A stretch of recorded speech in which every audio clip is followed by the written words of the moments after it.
And today is probably one of my favorite talks because it's close to my heart, and it has to do with the how we even know that the Quran that we have in our hands that we use today. How do we even know that it is the book that they claim, the Muslims claim, that was revealed to Muhammad between 610 and 632? How do we know that the Quran we have in today goes back that far, 1400 years? Can we actually go in and investigate that? Because the claims they make, they're going to continue to make. And I think this is the difficulty for so many of us.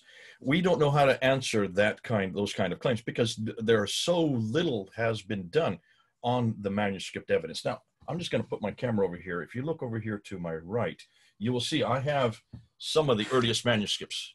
Here is the Topkapi.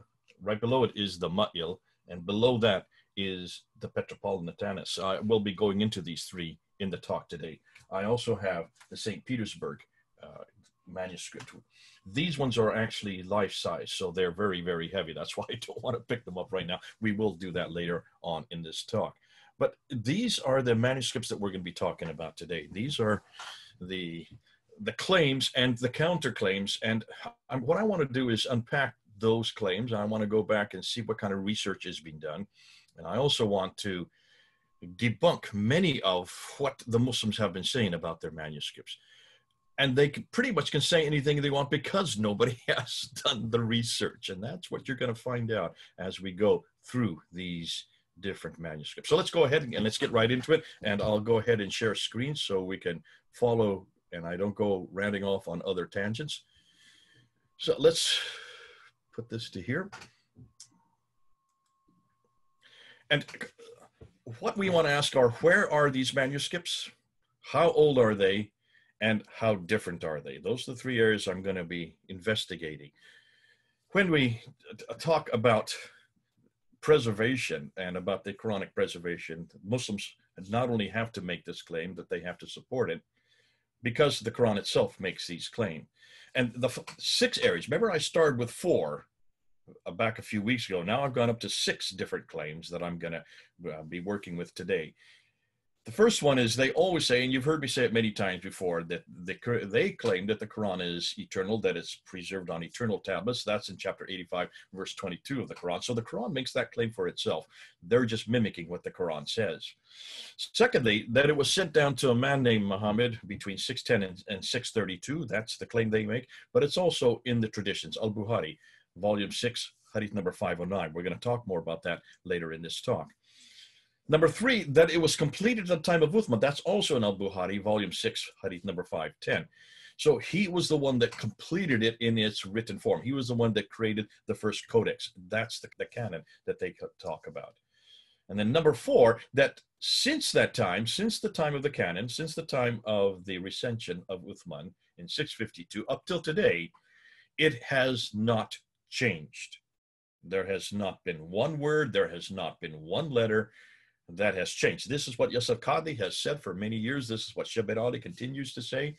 Now Yusuf Qadi, as we saw yesterday, possibly he'll be going off of social media because of the disastrous interview that he had back on June 9th, actually exactly, June 8th, exactly 4 months ago today. If you make that type of claim, you're going to have to support it. And the difficulty is the Quran makes that claim. It makes it in chapter 10, verse 15, and then at chapter 18, verse 27. So if the Quran says that it cannot be changed, then Muslims have no other option but to support that. They can't go right or left. The difficulty is how they're couching it. By saying no word and no letter has changed, by putting it up on such a high pedestal, the higher you put it up, the easier it is to fall, and the farther you fall, as we're now finding in the last 4 months. Nonetheless, they still continue to make that claim. I don't know where Yusuf Qadi today, where he would go with that no words, no letters. I don't know if he would say that now in October of 2020, after the interview that he had in June. We'll see. I'm waiting to see if he is still making those kind of statements in a public sphere, in the public forum. Maybe that's why he's getting off the public forum. We'll see. Now, the 5th claim is that it is guarded. The reason why it's unchanged, the reason why it has no differences, why there is no word or letter that's changed, is because Allah guards it. And that's in chapter 15, verse 9. Since Allah guards it, it is above any human intervention. Basically, what they're saying is no human has touched this book. No human has touched this book. Because once you touch the book, once you show that humans have touched it, once you show that there is any type of changes or manipulations, accretions or deletions or any type of corruption, you are now admitting that Allah cannot guard his word. And that is anathema. Theologically speaking, and you can see from a whole approach of authority, that stands against everything Islam believes. So that's why they have to make this support for it. That's why they dare not admit that there is a problem with its preservation. And then sixthly, that the Quran was finally canonized in 1924. That the one that we have today, the Quran that we use today, this one here, the one that I've been showing up and I've been putting up week after week after week, this Quran was canonized in 1924. And therefore, that is the derivation that we use today. That has never changed in 1400 years and is exactly the same that exists in heaven. So there are the three verses. I should have had them up there as I was going through them. You can read them. You have them in your own Qurans. 10:15, it is not for me to change it on my own accord. Verily, I fear if I were to disobey my Lord, the torment of the great day will be upon me.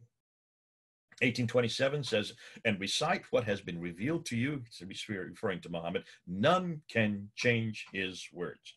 None can change any words of the Quran.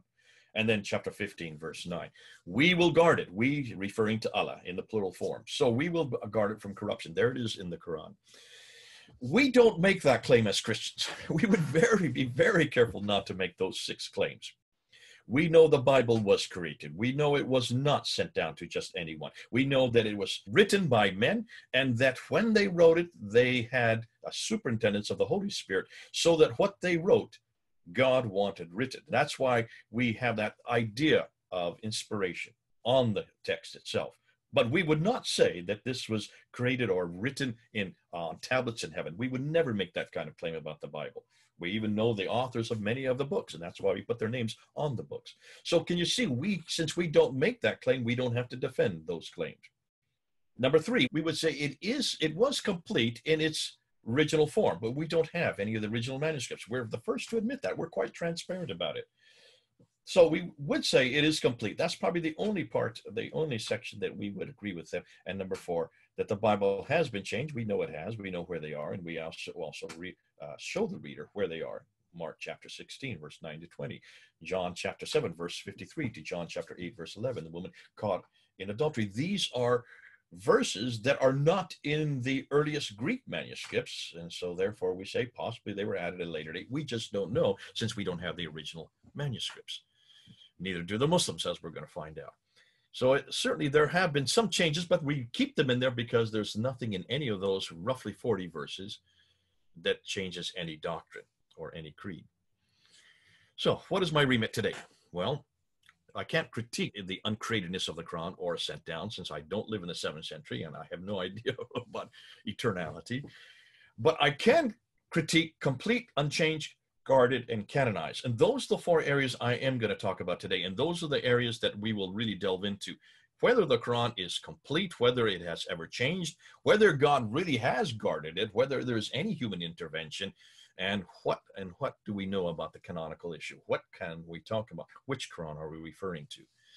Thus, what I would like to find out, and this is what I'll say from the get-go, if Muslims can make the claim they have about those 6 areas, then I want to see them produce one Quran, a complete Quran, from the mid-7th century. When I say complete, I mean all 114 surahs. I don't want 2 surahs here and 2 surahs there, or one fragment here and another fragment there. I don't even want 43% of the Quran. I don't want 53% of the Quran. I don't even want 90% of the Quran. I want 100% of the Quran from the 7th century. That's what they're claiming. That's what they're saying. That's what I'm demanding. And that's what we should all be demanding.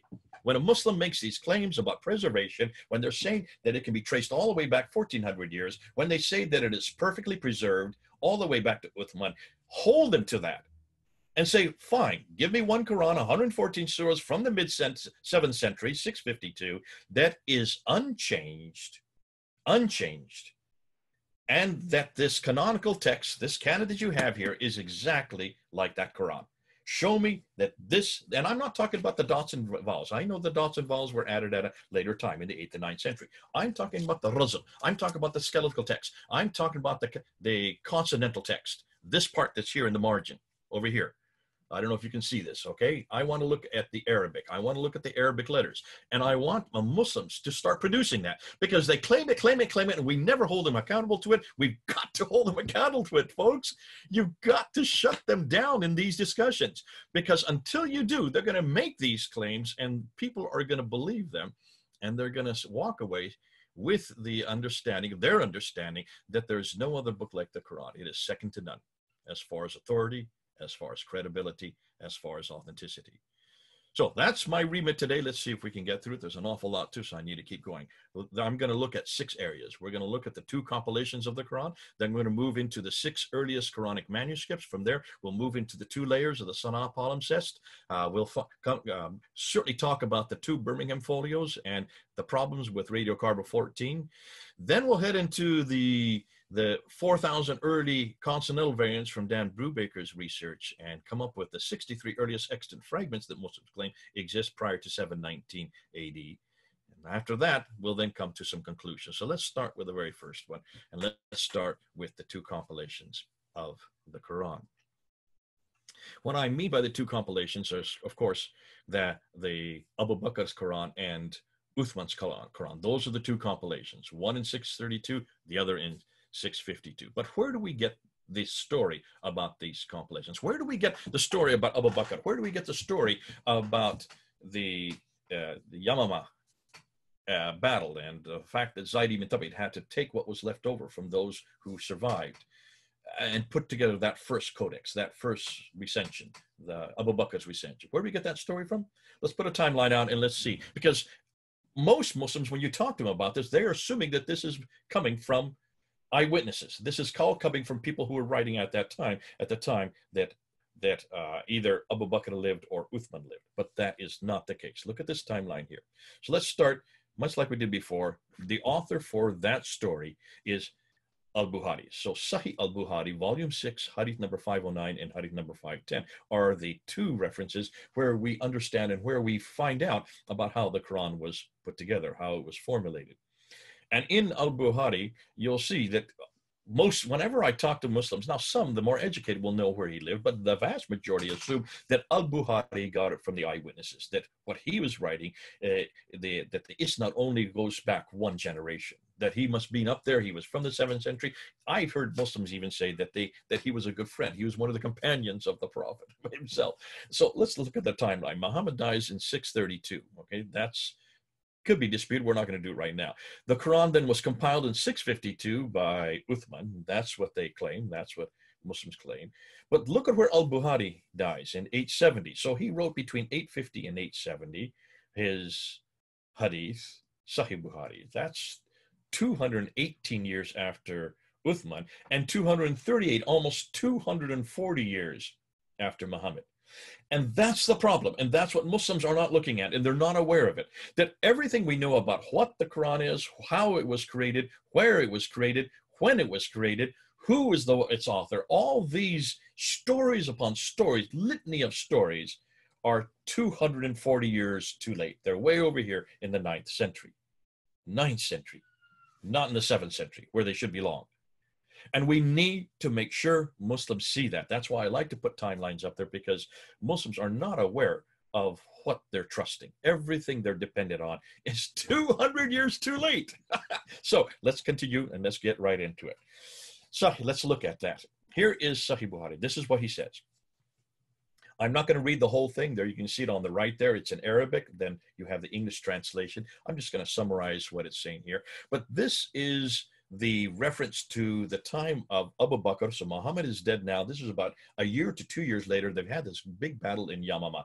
And about 70 of those who had recited the Quran died in the Battle of Yamama. And because they had died, there was a crisis.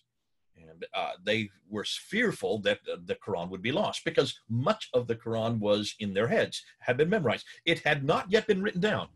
Very clear, it had not been written down. And that's why if these memorizers, those who had memorized the Quran, were dying off in such large numbers, 70 in this case, then you can see that this created a crisis for Abu Bakr and Umar. So they call in Zayd ibn Thabit and they come into the throne room and they ask him to write the Quran down. Write that from the memory of the companions and from bones, stones, and pieces of bark, things like that. At first he refuses. He says, no, I don't want to do this. And they said, it's a good thing if you do this. They said, okay, but how can I do something the Prophet didn't even do? In 22 years, he never wrote the Quran down. So how can I do something that he didn't do? He's asking a very legitimate question. They said, because you're his secretary. For goodness sakes, what do secretaries do? They write things down that their employers tell them to. So he finally agrees to do so. And he writes it down and he gives it to Abu Bakr, who then gives it to Umar, who then gives it to his daughter named Hafsa, who used to be one of the wives of Muhammad. And she puts it under her bed. Now, it doesn't say that here. We just know this from the later traditions that that's where she kept it. She put it under her bed for 20 years. Okay, now let's jump to the next hadith. Right after 509 comes 510. And that one then picks up the story 20 years later. So now we're in the time of Uthman. Abu Bakr has died. Umar has been killed. Uthman now is on the throne, and he is the caliph, and he is there in Medina. He sends up his soldiers up to a battle way up in Azerbaijan. And as they're up there in Azerbaijan, they hear other Muslims who are reciting the Quran differently than they recited there in Medina. And they hear it coming out of Iraq, and they hear it coming out of Syria. And they get really upset. And Hudayfa, who is the leader of the Medinites who are up there, he comes back to Medina. He's infuriated. He actually went to blows against those in Iraq and Syria who were fighting alongside them because they were reciting the Quran differently than what he knew it and had him memorized it. Comes back down to Medina, confronts Uthman and says, we've got to do something. We cannot have many different Qurans like the Christians have many different Bibles and the Jews. We must have just one Quran. And so Uthman agrees. Okay, let's just have one Quran. And so he says, get Zayd ibn Thabit, the same guy that wrote the first one there 20 years earlier, bring him up. And then I'm going to give you 3 men. And these are Zubair, Alas, and Ibn Hisham. Who are these 3 guys that he gives to Zayd ibn Thabit? Well, now we find out that they're his son-in-laws. They're the son-in-laws of Uthman, which means they have no expertise. These are not scholars. They're nothing more than part of the family. So he gives them, I guess, to make sure that Zayd ibn Thabit doesn't do anything that goes against the family name. Whatever the reason, we know that these other 3 really are not scholars. They're nothing more than men who have married the daughters of Uthman. So the 4 of them are given the responsibility to write the Quran in the Qurayshi dialect. The Qurayshi dialect. What's the Qurayshi dialect? We'd love to know, because we can't find this Qurayshi dialect. There is no dialect called Qurayshi in the 7th century. The Quran that we have today, the Arabic that we find in this right here, this Arabic, according to Al-Jalad, in his seminal work that he did in 2018, just 2 years ago, has pretty well delineated that the Quran, the Arabic that's in the Quran, is not from the central part of Arabia. It is certainly not Qurayshi. It is actually Aramaic, Nabatean Aramaic, from way up in Jordan. Wait a minute, Jordan, isn't that where Petra is? Good on you. So you can see the Arabic that we have here, the Tar Marbuta, the Tanween, these are not part of any Arabic that existed down in Central Arabia. In fact, the Arabic that existed in Central Arabia would be Sabaic Arabic, which is interesting because Sabaic Arabic does have dots and does have vowels. Had they used Sabaic Arabic, they would have had this problem with all the Qira'at. They would have never had this problem with all the dots and vowels. We're going to talk more about that next week, so I don't want to get into much further. But anyway, she says to write it in this Qurayshi dialect, this imaginary dialect that supposedly is the dialect that Muhammad would have spoken. It's the dialect that they would have used there in Mecca, Medina. And that suggests, therefore, that this is the dialect that's in that tablet that's up there in heaven. And therefore, Allah only reads Qurayshi dialect, the Qurayshi dialect. We're going to get into that, but can you see? What, for today, though, let's just talk about that idea. So he brings it, puts it into one dialect, hands this codex to Uthman, who then makes 5 copies and sends them to 5 provinces. And then he takes all the other ones that disagree with this Qurayshi dialect, takes all of them, and he burns them, destroys them. So he takes all the Iraqi ones, all the Syrian ones, anything from Damascus, anything from Kufa, anything from Basra, and he destroys them, burns them up. So there's no trace of any other Qurans. That's according to Al-Bukhari that we're reading right there. Okay, let's put this on a timeline. You remember we talked about this in the last week. So we begin with one Quran, right? We begin with one Quran. That's the one that was revealed to Muhammad. And that's the one Quran that existed when he died. However, we're also told that Jibril comes up to him and actually they have a discussion. Muhammad says, there are so many people who don't understand Qurayshi, the Qurayshi dialect. Could you reveal it in other ways? So he reveals it in 6 other ways. So now there are 7 readings, or 7 different Qurans, 7 different ways of reading it by the time he dies in 632. So now we have 7 Qurans, right? But then Uthman comes along and he says, no, we don't like these other readings. I'm going to destroy them, burn them. And so he brings it back to 1. And that's the Qurayshi dialect, all right? So by 652 now, it's back to 1 again. Are you following me? We did this last week, so I don't think this should be new to you. But they then sends that Qurayshi dialect to 5 cities. He once remains there in Yathrib, which is Medina. One was sent down to Mecca.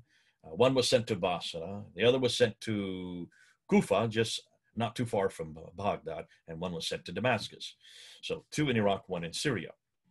And what did he do? He made sure that those that were already there were destroyed, and he replaced them with the Qurayshi dialect. So that's why they're all green again. So now you have 5 cities now have this Quran in just one dialect, the Qurayshi dialect, in all 5 cities. And now we're back to one Quran.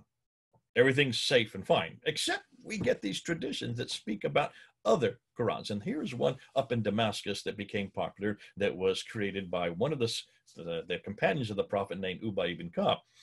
And his Quran up in Damascus, way up there in Syria, had 116 surahs, not 114 like we have today. Another one appears there in Kufa or Baghdad, which is by Ibn Masud, which is even considered to be even better. And it is much better than Zayd ibn Thabit's, because when Zayd ibn Thabit was just a little lad, Ibn Masud had already memorized the Quran. So his is 111 surahs. Some say 110, some say 112, but it's not 114. So you can see we're talking about different Qurans here. And take a look at where they are. They're way up in Syria and they're way up in Iraq. And then a third one comes out that is very popular in Basra, and that's written by Ibn Musa. It does have 114 surahs. Is it the same 114? Is it the same Quran of the Qurayshi Quran? Who knows? We can't find them. We just know about them, references to them. But I'm going to say something about one of them, Ibn Masud, a little bit later in this lecture. And then, of course, then you have Zayd ibn Thabit, who's there in Mecca. Oh, no, that's right. Not red. It is green. Make sure it's green.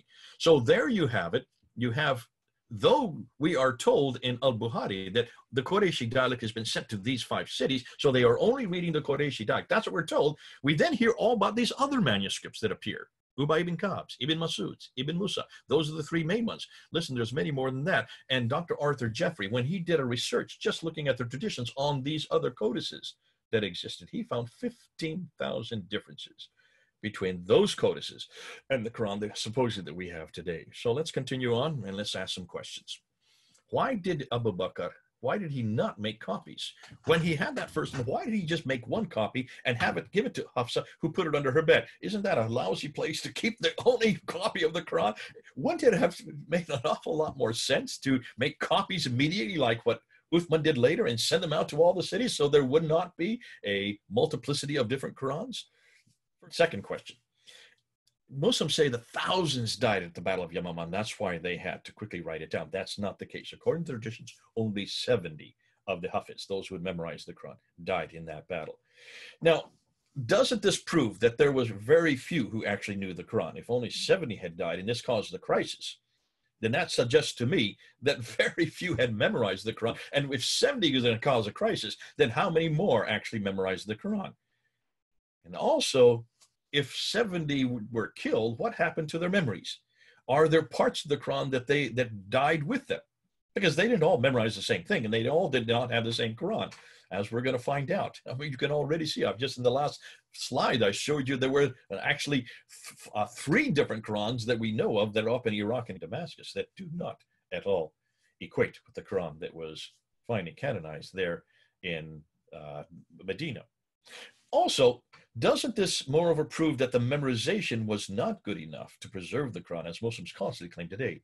They always say we don't have to worry about the manuscripts, we don't have to worry about any writing. It was memorized. No, well, that wasn't good enough for Abu Bakr. It certainly wasn't good enough for Uthman. The fact that memorization was not good enough, that it forced them to have to write it down, suggests to me very clearly that they did not have it memorized, or if they did, it was not at all authoritative enough. Number 3, how could there be dialectical differences in the mid-7th century? Remember, as I said before, and I said with the Qira'at problem, you can't get dialectical differences in the Arabic script until you have dots and vowels. You have to have those 5 dots, and you have to have the 3 vowels, the dhamma, the kasra, and the fatha, plus the 5 dots. Until you have those, there is no way of reading the text any differently in a script form. And those dots and vowels did not exist in the 7th century. There were only 16 letters in the 7th century. They had to then up it to 28 letters by the 8th and 9th century by adding the dots and vowels. And then, of course, you have a whole multiplicity of ways of knowing of where to put those dots and which dots in what, over what letter or below what letter, and which vowels above or below the letters. So you can see that this would not make any sense to have dialectical differences or even a Qurayshi dialect there in the 7th century. But the reason why it is there is because it's written by al-Bukhari. Well, Bukhari is writing in the 9th century, between 850 and 870. So from his perspective, looking back on the 7th century, he assumed that this was because they needed a dialectical purification. They needed to eradicate the other dialects and only have one dialect, without thinking through that there were no dots and vowels to delineate that. Can you see a problem? This is an error built into al-Bukhari, volume 6, hadith number 510. Now, number 4, why in the world did Uthman burn the other copies? Now, Shabirari, in his video of May 19th, he says, listen, the reason why he burned it is because these were different dialects, which were different recitations. Different recitations. Recitations are oral. Recitations are not scripted text. You don't burn orality. How can you burn someone's mouth? How can you burn unless you burn them completely? So you cannot burn a person. You have to burn a book. And it's the books that are born. If he's burning books, that means there's a scripted text. If it's a scripted text that is different, that means it has nothing to do with dialectical differences. It has nothing to do with any Qurayshi or Kufan or Damascus dialect, because there is no scripted text that would accommodate a dialectical form, as I said earlier, in the 7th century. Until you have dots and vowels, there's nothing there to burn. You can't burn anything. And when you look at the earliest manuscripts, as we are going to look on today, they don't have any dots and vowels. Can you see a difficulty with this? And that's why it's fascinating when Shabir Ali says these are nothing more than dialectical difference. No, the fact that he burned them suggests to me pretty strongly that these had different scripts, completely different razm. Razm means skeletal text. These are consonantal letters. That means completely different words, which means completely different Qur'ans. Now, I would love to be able to see those Qur'ans. Too bad he burned them so we don't have them to compare with. But isn't that the case always with Islam? They always burn what they don't like, or destroy that which is a little bit puzzling, or in this case, damaging. Number 5, the fact that Zayd ibn Thabit came upon Surah 33:23 with one man, Khuzaimah ibn Thabit al-Ansari, proves that the Quran wasn't even complete in 632. Could there have been many other surahs that he missed? What about the material which was lost with those killed in the battle at Yawma in 632? 70 that were killed there. What about the Qurans that were also up there in Iraq and also in Syria? Did they have extra surahs? Looking at it, certainly they did, because we know Ubay ibn Ka'b had 116. We know Masud had 111. So you can see, with all that's coming in, it looks like that there's quite a multiplicity of different Qurans that were of different sizes, that had different words, and therefore different meanings. The 5 copies that were made for each province, where are they today? Where is there even one? We're talking only 1400 years ago. Couldn't they preserve even one? This question, take a look. Look at that map there. Where are the copies of the Quran sent to the 5 cities? Look at those 5 cities.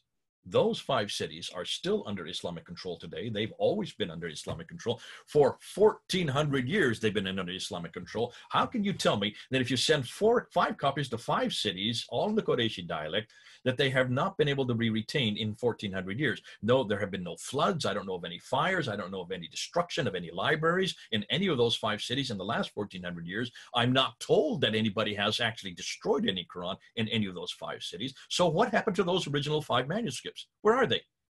5 readers were sent with every one of those manuscripts. Why is it the readers could not preserve it? And why in the world? Is this just sheer ineptitude by the Muslims? So can you see this is fraught with difficulties. They're only 1400 years. Listen, we have the Sinaiticus, the Vaticanus, which are 1700 years old. They're in the British Library in the Vatican. The Alexandrinus, which is 1600 years old, they're also in the British Library. If we can preserve 3 metropolitan codices in a time of oppression, remember, there's been all kinds of oppression. These manuscripts have been manipulated and sent all over the place. They were found there in St. Catherine's Monastery, for heaven's sakes. And they've withstood 1400 years of Islamic oppression, and we still have them today. How is it that we can come up with 230 New Testaments before the 6th century, and Islam can't even come up with one of their greatest revelation? Their greatest revelation. 5 sent to 5 cities. And in 1400 years, they still not can show us one of these manuscripts, not one of them. All of these cities are still under Islamic control. Even one completed in the 7th century copy would suffice. That's all I'm asking for, just one.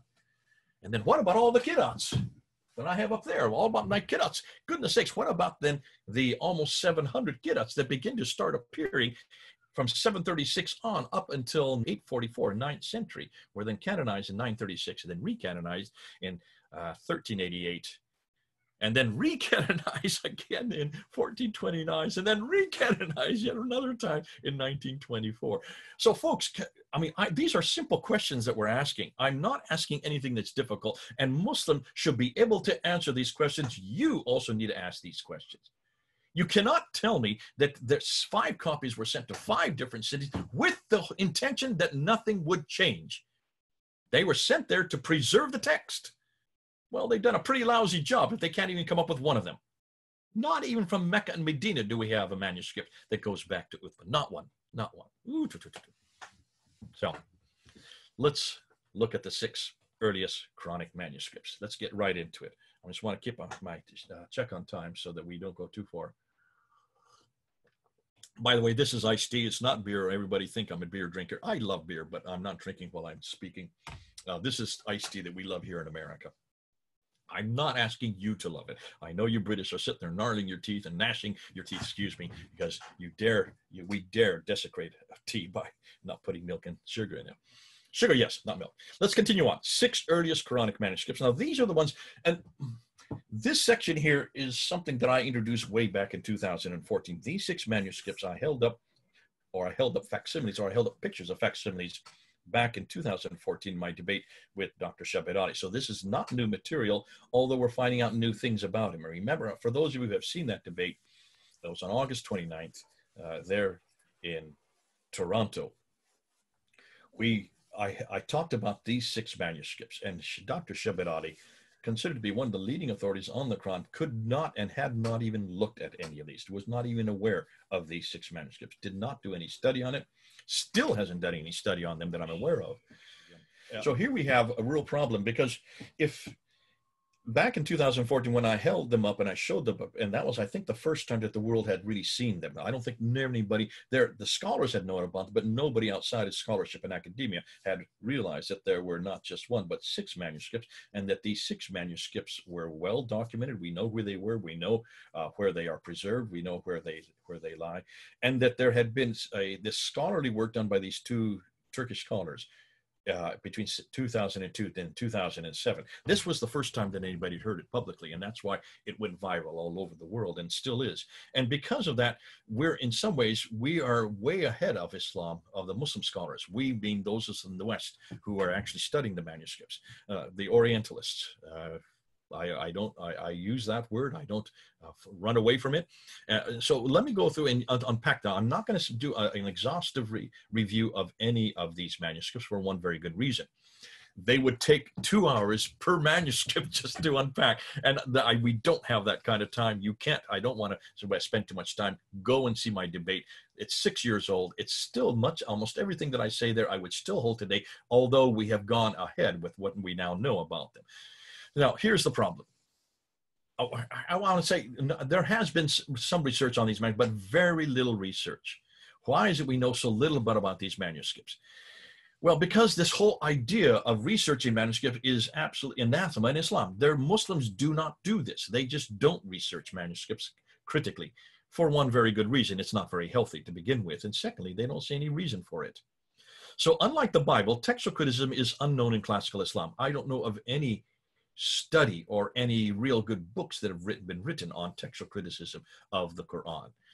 What they do and how they find Qurans, and the reason why they consider one Quran to be better than another, has more to do with isnad, and other than who did this come from, the name of the change of name from where this manuscript was derived, or whether or not it is a caliphal manuscript, or whether it comes from a certain family, or even where it comes from a certain place, like we saw with the Qira'ats. Remember the Qira'ats that we talked about last week? Qira'ats were chosen not because they looked at the text. Nobody even opened any of them. They didn't look at any of the words. They weren't even interested in the reading. They weren't even concerned with whether or not the text jived with that which the reader, from which they came from the same stable they came out of. They weren't even concerned with that. They wanted to know how many students they had. They wanted to know how popular they were. They wanted to know from which family they came from, or what city they came from, like the Warsh text. It came from Cairo, and it didn't come from Medina, and that's why they chose him. Fascinating. There's been no textual criticism done of any of these manuscripts. That's what we're doing. We're the first ones to do that. Those of us in the West. And there's a team that is actually getting together to do this. I can't say too much more about it because that's still in the works. But can you see, since this has not been done, there's very little known about these manuscripts, other than the fact that they're on display. And the one, the top copy, this one here, during Ramadan, they will put it on display every Ramadan there in the Topkapi Palace there in Istanbul, and they will show it to the world. But no one has ever really looked at it from the Topkapi Palace that I know of that has actually asked whether or not the words or the phrases or the sentences or even the surahs are exactly the same as others. It was these two Turkish scholars that were the first to do that. And they just did that between 2002 and 2007. That's this century. We're just talking about 18 to 12 years ago. So you can see the difficulty that we're dealing with. It's difficult to research manuscripts. Let's say that from the get-go. Old manuscripts are not preserved like we preserve biblical manuscripts. They are usually discarded. Many times they're housed in the domes of mosques, and they're kept there, and they're forgotten. That's why when they came across the Sana manuscript, the trove that they found there, when they were cleaning the dome and they opened up this trapdoor and hundreds of manuscripts fell to the ground, surprised everybody. Shouldn't have, because that's quite normal. That's when they were leafing through and they came across these Sana manuscripts that had no vowels and no dots, and they didn't know how to read them, and they realized these are really archaic, and that's why they flew the Germans in. Dr. Gerd Pwin, von Bothmer, and Dr. Olich, they flew them in to look at them and to actually try to see if they could decipher what they were saying. So that's the difficulty. Manuscripts are not preserved like we preserve biblical manuscripts. We hold them and we keep them in nicely aerated cases where there's no humidity permitted. We are very careful not to make sure that anybody touches them. And if you do, you have to have special gloves, and they completely they control the environment around every one of these manuscripts because they're fragile. Islam doesn't do that with their manuscripts, has never done that with their manuscripts. Now, they are starting to today, yes, today, because of the pressure coming in from the West to do just that. And usually if a manuscript starts to wear down or starts to get moth-eaten, or a lot of times it had to do with water. They got water damage. They would either burn them or they would store them away. And the problem is getting access to these manuscripts. This is something that Dr. Brubaker really showed me when I in my talks with him. He had the most difficult time getting into these manuscripts because many times they're in libraries, or they're in palaces, or they're in some cases they're in mosques, and you can't just walk into them. You can't go and look at them. And so you have to create a relationship with the person who actually is in control of them. And so he had to go to the libraries and to mosques, and he had to go and make relationships with every one of them. And that's why he was able then finding, because of all these relationships and going back and forth to St. Petersburg, to Turkey, going back to Cairo, going out to Sana'a in Yemen, going to these countries, into these cities, into these libraries, that he was able to make that relationship so that he could just simply film them, make pictures of them, and be able to look at the changes that have been done to the script. It's also a dangerous field. This is one of the only areas of research where you can lose your career quite quickly. It usually once you start investigating something that's critical like this, doors begin to close. We found this with not quite a few Western scholars. I remember, well, I'm not going to say too much because I have to be careful what I say here. I can't even tell you the stories that I know about scholars who have had doors closed on them. I'm not permitted to do that because they don't want this out in the public sphere. They don't, because they're still dependent on getting into those libraries, getting into those museums, getting into those schools, getting into those mosques so they can do their research on them. If they find their name is applied to what I'm saying, they could get those researches. That research could be shut down very quick. And it may cost you your lives. Look at what happened to John Wansborough and Patricia Crone. Both of them, John Wansborough at the School of Oriental and African Studies, when he wrote Quranic Studies and Sectarian Milieu, those two books in the 1970s, he got death threats. And as a result of those death threats, he had to shut down his research. He moved to France and he stopped any more research on Islam. He went into tax laws, things like that, dull and boring subjects. But he had to, because he had this death threat over his head. When Dr. Patricia Crone, when she was at Oxford University and wrote Hagerism and followed that up with Meccan Trade and the Rise of Islam in 1987, she got death threats. And as a result, she had to move from Oxford up to Cambridge. And that's where I met her. And I remember talking to her about this before I did my debate back in 1995. And I remember asking her, you know so much, you have such good material. She pretty much put my debate for me. She put it together, showed me all the 10 different questions I should ask, show me what I should say, what I shouldn't say, how I should say it better. And I finally turned to her and I said, why don't you do this debate? And she just smiled. She says, I can't do this. I have a chair to protect. I've already got a death threat. I dare not go into public. I just write books. You can.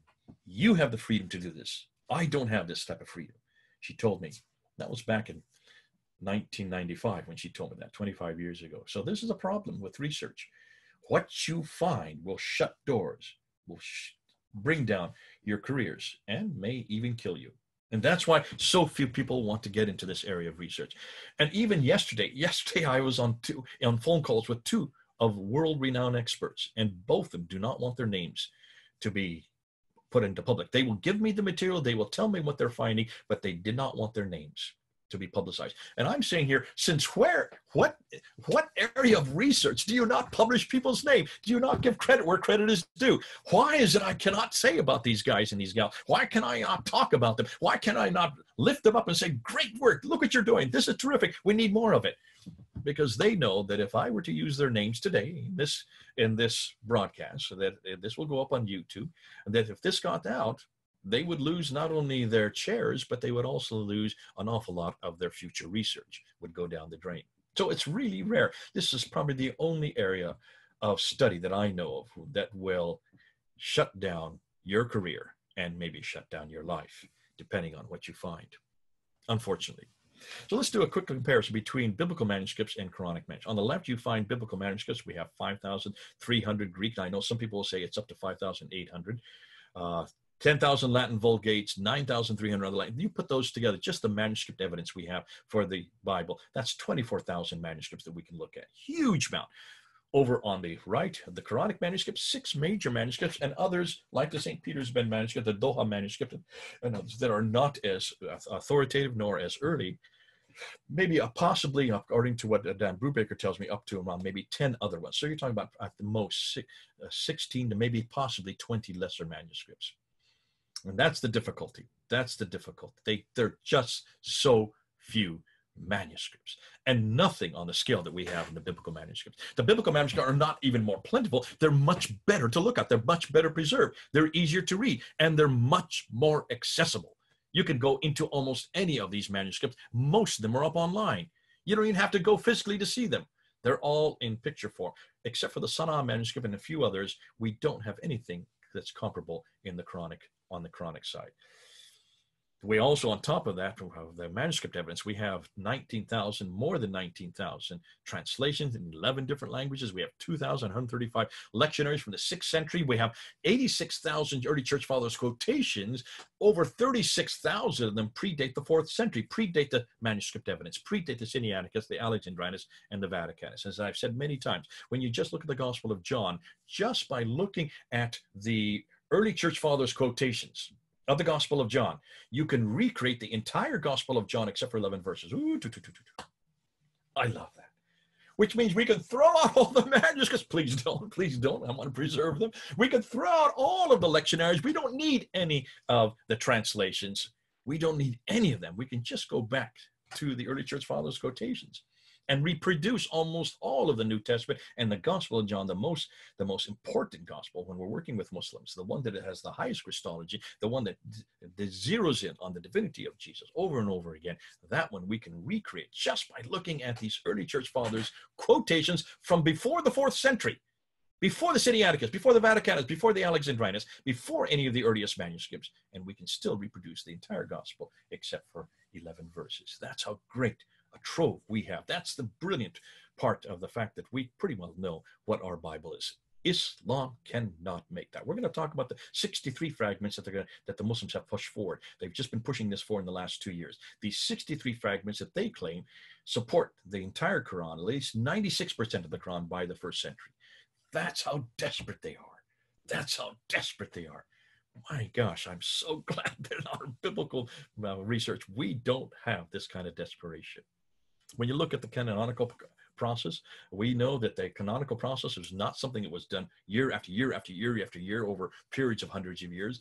The canonical, we know that the canon was pretty well put together by the early church right within the very first centuries. And there was really only 5 criteria. Was it authoritative? Was the author confirmed by God? Was it truthful? Was it dynamic? And was it used? That's all that was needed to know which are the 27 books that were needed for the New Testament. When you look at the canonical problems that they have on the Quran, Shadi Nasr has done an amazing job of showing that there are actually 5 different periods of canonization.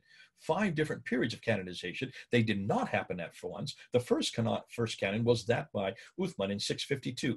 And then you have a second canon that was put together, and that's the Qira'at canon that by Ibn Mujahid in 936. That's 300 years later.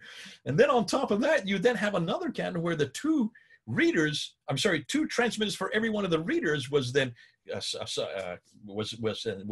canonized by Al-Shatibi in 1388. And then on top of that, then you have another canon by another one that comes in 1429 by Al-Jazari, who then adds another 3 readers and another 6 of the transmitters, so 9 to the 21 that were there from Ibn Mujahid and Al-Shatibi, and adds them in 1429. So that's 800 years later, they finally get the 30 Qur'ans, the 30 Qur'ans that are now canonical today. Now, if that isn't bad enough, Shadi Nasr then goes and said there's a 5th canon, and that's the 1924 canon, when they take the 30 and bring it down to 1. This guy right here, this little guy right here, this little blue, the little blue. They bring him down to the little blue, and that was done in 1924, just 96 years ago. My goodness sakes, can you see? Thank goodness we don't have that problem with canonization. Our canonization happened almost at the very beginning, and it had nothing to do with caliphs or kings that were controlling it. In almost every case of Uthman, Ibn Mujahid, Al-Shatibi, Al-Jazari, and Al-Hafs, they all had to do with caliphal control, authority sitting over top of it. Now, let's go into what the scholars say. So let's unpack and let's look at some of these manuscripts. We are now going to move into those 6 earliest extant Qurans, and I'm not going to do an extensive overview, probably because we just don't have the time. And as you're going to see, we're finding out some new research on some of them in just the last few days. So it's, goodness sakes, this is one of the fun things about historical criticism. It's always moving on. It's getting larger, and there are more people coming into the field. And because of that, what I say today will be out of date probably by even next week. To say nothing of what I said back in 2014 is already out of date today. So let's move on and see what we do know about these manuscripts. And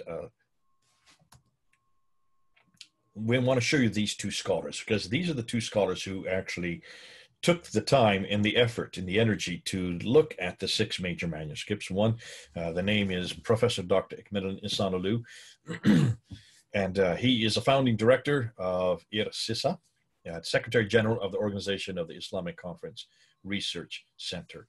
And so he is a person of repute there in Turkey. His patriot and probably the better scholar of the two is Dr. Tayyar Altıkılıç, better known as a scholar, leading scholar in Quranic studies, ex-president of Turkish Religious Affairs and deputy in the Turkish Parliament. Both of these scholars are actually politicians as well as being scholars. I don't know why the two go hand in hand, but they do. They're in Turkey. And they were the ones who put together the consortium of the 6 manuscripts. And they came with their work, this one here, called Al-Musaf al-Sharif. This is the work that they did. And it's, you need to read the first 83 pages, because the first 83 pages is the introduction, which goes in and explains what they found in all the 6 manuscripts. But I'll say more about this just in a bit. Dr. Ekmen al-Insan says this: we have none of Uthman's Musaf. This is the first thing he said. There is no such thing as an Uthmanic recension. Although Muslims have been claiming it, that the Topkapi, the Samarkand, the Ma'il, the Petropolitanus, the Husseini, and the Sana are all Uthmanic. They claim that. He says these are nothing more than attributions. There is no such thing as an Uthmanic Musaf. They just don't exist. None exists. Nor do we have any copies from those Musafs. So we don't even have the next generation of manuscripts, he's saying. These Musafs date from the later Umayyad period. So all of these 6 are from the later Umayyad period, which goes, the Umayyads started in 661 and go to 749. So the later part, up to 749, we're talking about the 8th century. So in almost every case, they're saying these are all 8th century manuscripts, not 7th century. Altıkılıç goes on and says there has been no serious scholarly work has been done on any of them. We're the first to do it, basically is what he's saying. Until we started our research in 2002 up to 2007, they finally put their research out in 2009. It was translated to English in 2013. I got it in 2014. 2014. And I was able then to use Dan Brubaker's research and then also their material to then unpack these 6 manuscripts for my debate in August of 2014. So no serious research. The fact that these are the 2 of the first to actually research and actually look physically at these 6 manuscripts is telling right there. And that supports what I said earlier. No one is willing to research these manuscripts. But they are not Uthmanic, it says, nor are they even copies sent by him to any of those 5 copies that I talked about. So the most important is the Topkapi. That's the one that is considered to be really the king manuscript amongst all of them. Why? Because it is so complete. And here it is right here. This Musaf al-Sharif goes, the introduction is about all 6 manuscripts, but the entire Topkapi is right here. I've got it. So I've got the whole thing. It's kind of heavy, so I'm not going to hold it up too much. But you can see page after page. And so it's about 99% of the Quran, though there's so much water damage in many of the pages that some say there is as much as low as 78% that is readable. And you can see there are all kinds of damage to the manuscript. I'm not really showing it that close, unfortunately, because it's just too heavy to do it. But you can see there are difficulties. They didn't really keep this that well. If this is the best they've got, and they didn't keep it that well, that says something about either their view of manuscripts or the fact that they just were not in the mood to preserve them. So the Topkapi Musaf probably is dated to the early to mid 8th century. I'm going to dispute that with something I just heard yesterday. Nonetheless, let's go ahead and keep with the slide that we have here. Now, you can see there on the picture there are parts of it that are so damaged that almost half the page is missing. And they have later diacritical marks that are added at a later date, and they're usually in a different color. That pretty much shows you that they're done. Those dots were added at a later period. Altıkılıç says this about the Topkapi. It is dated to the second half of the 1st century AH. So AH is from 622 to 719. To the second half would be about 670 to 719. And the first half of the 2nd century. So really that would be from 719 up to 770. So anywhere between that period. So he's really saying, he's giving us a 100-year period, which is not really helpful. And this is the problem. They don't know how to date these manuscripts at all. They really don't know how to date them. But at least he's saying the second half, which would put it into the 8th century, and then the first half of the 2nd century, which would put it into the mid-8th century. Even though we would like to publish the sacred text as the Musaf of Caliph Uthman, he would like that, and we would like to say that this is Uthmanic. Our research indicated that it was neither the private Musaf of Caliph Uthman nor one of the Musafs he sent to the various centers, the 5 that he sent to those 5 cities, to Medina, Mecca, Basra, Kufa and to Damascus.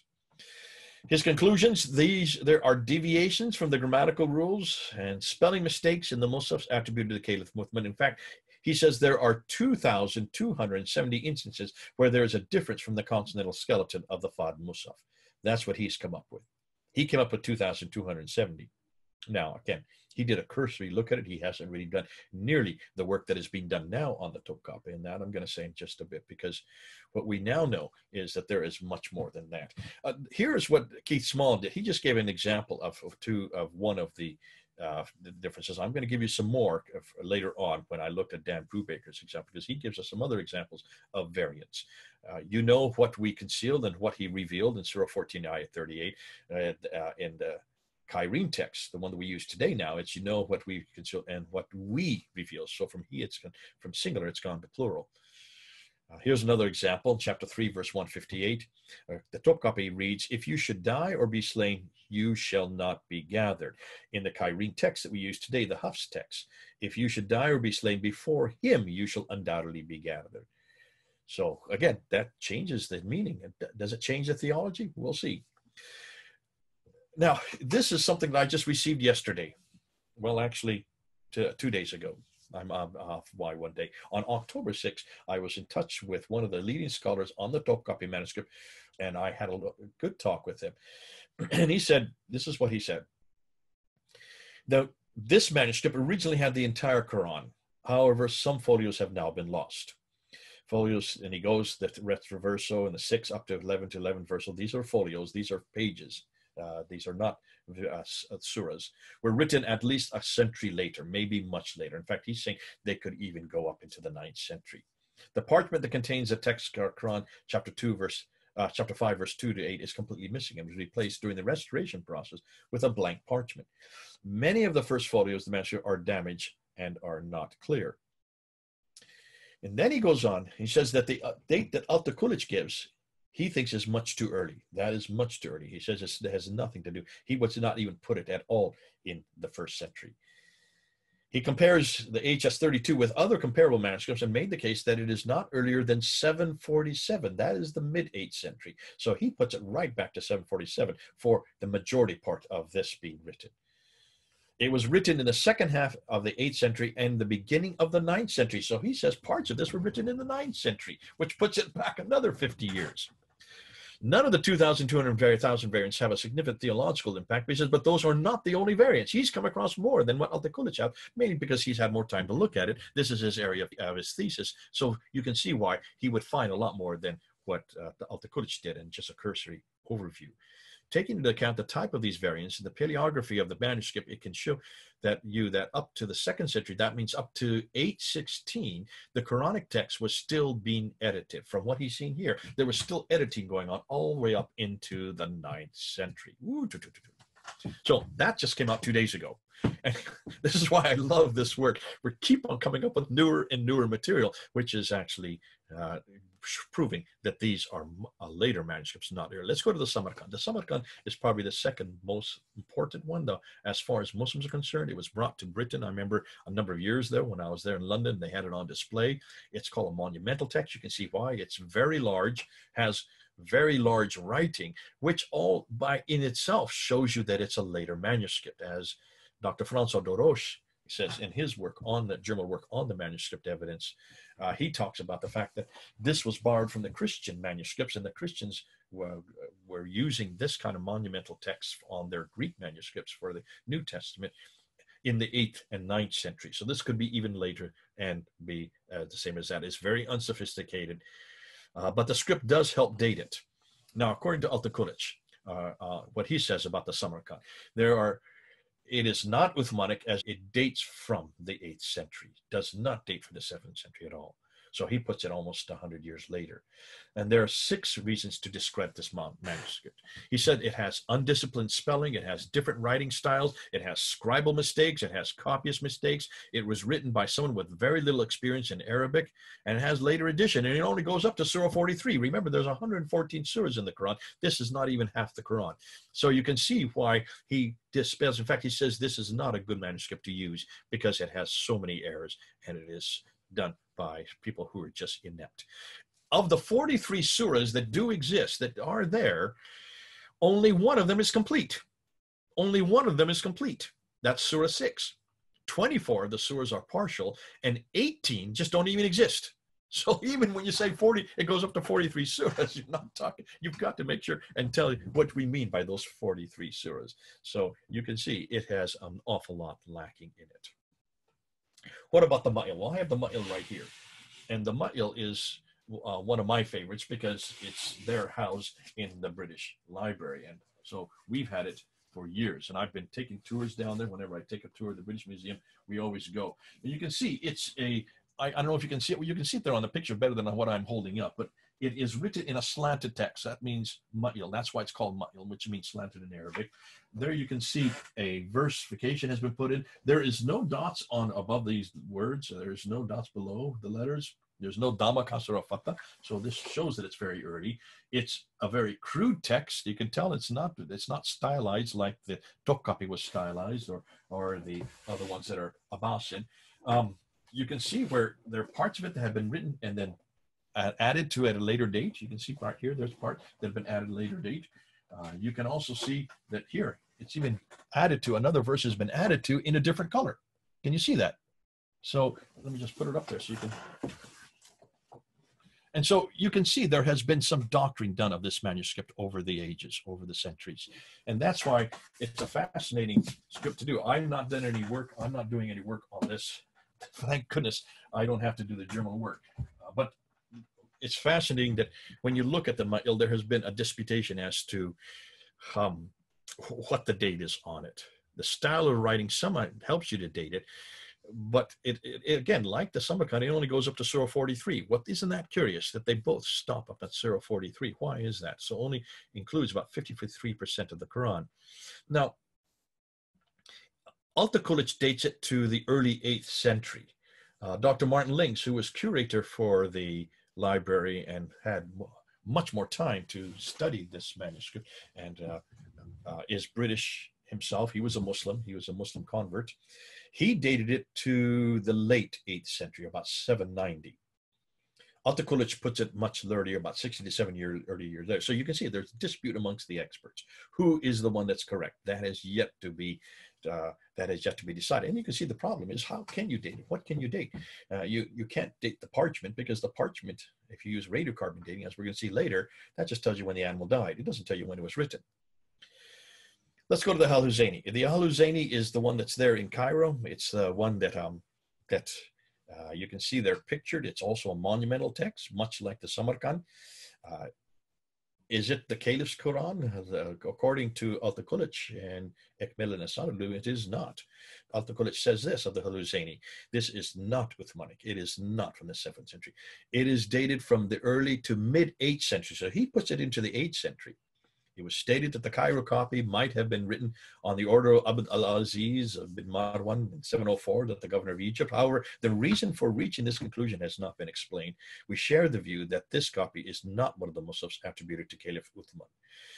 Now, François de Roche does not agree with Altakulich on this. François de Roche, who is the leading scholar in the West on the earliest manuscripts, he is at the Bibliothèque Nationale de Paris there in France, and he is the one that controls the Petroponus, which we're going to talk about. He dates this manuscript to much later. He dates it to mid-8th century, maybe even later than that. He says that this is a monumental manuscript, and therefore they are much later. That's why they're so much bigger, probably the late 8th, maybe even up until the 9th century.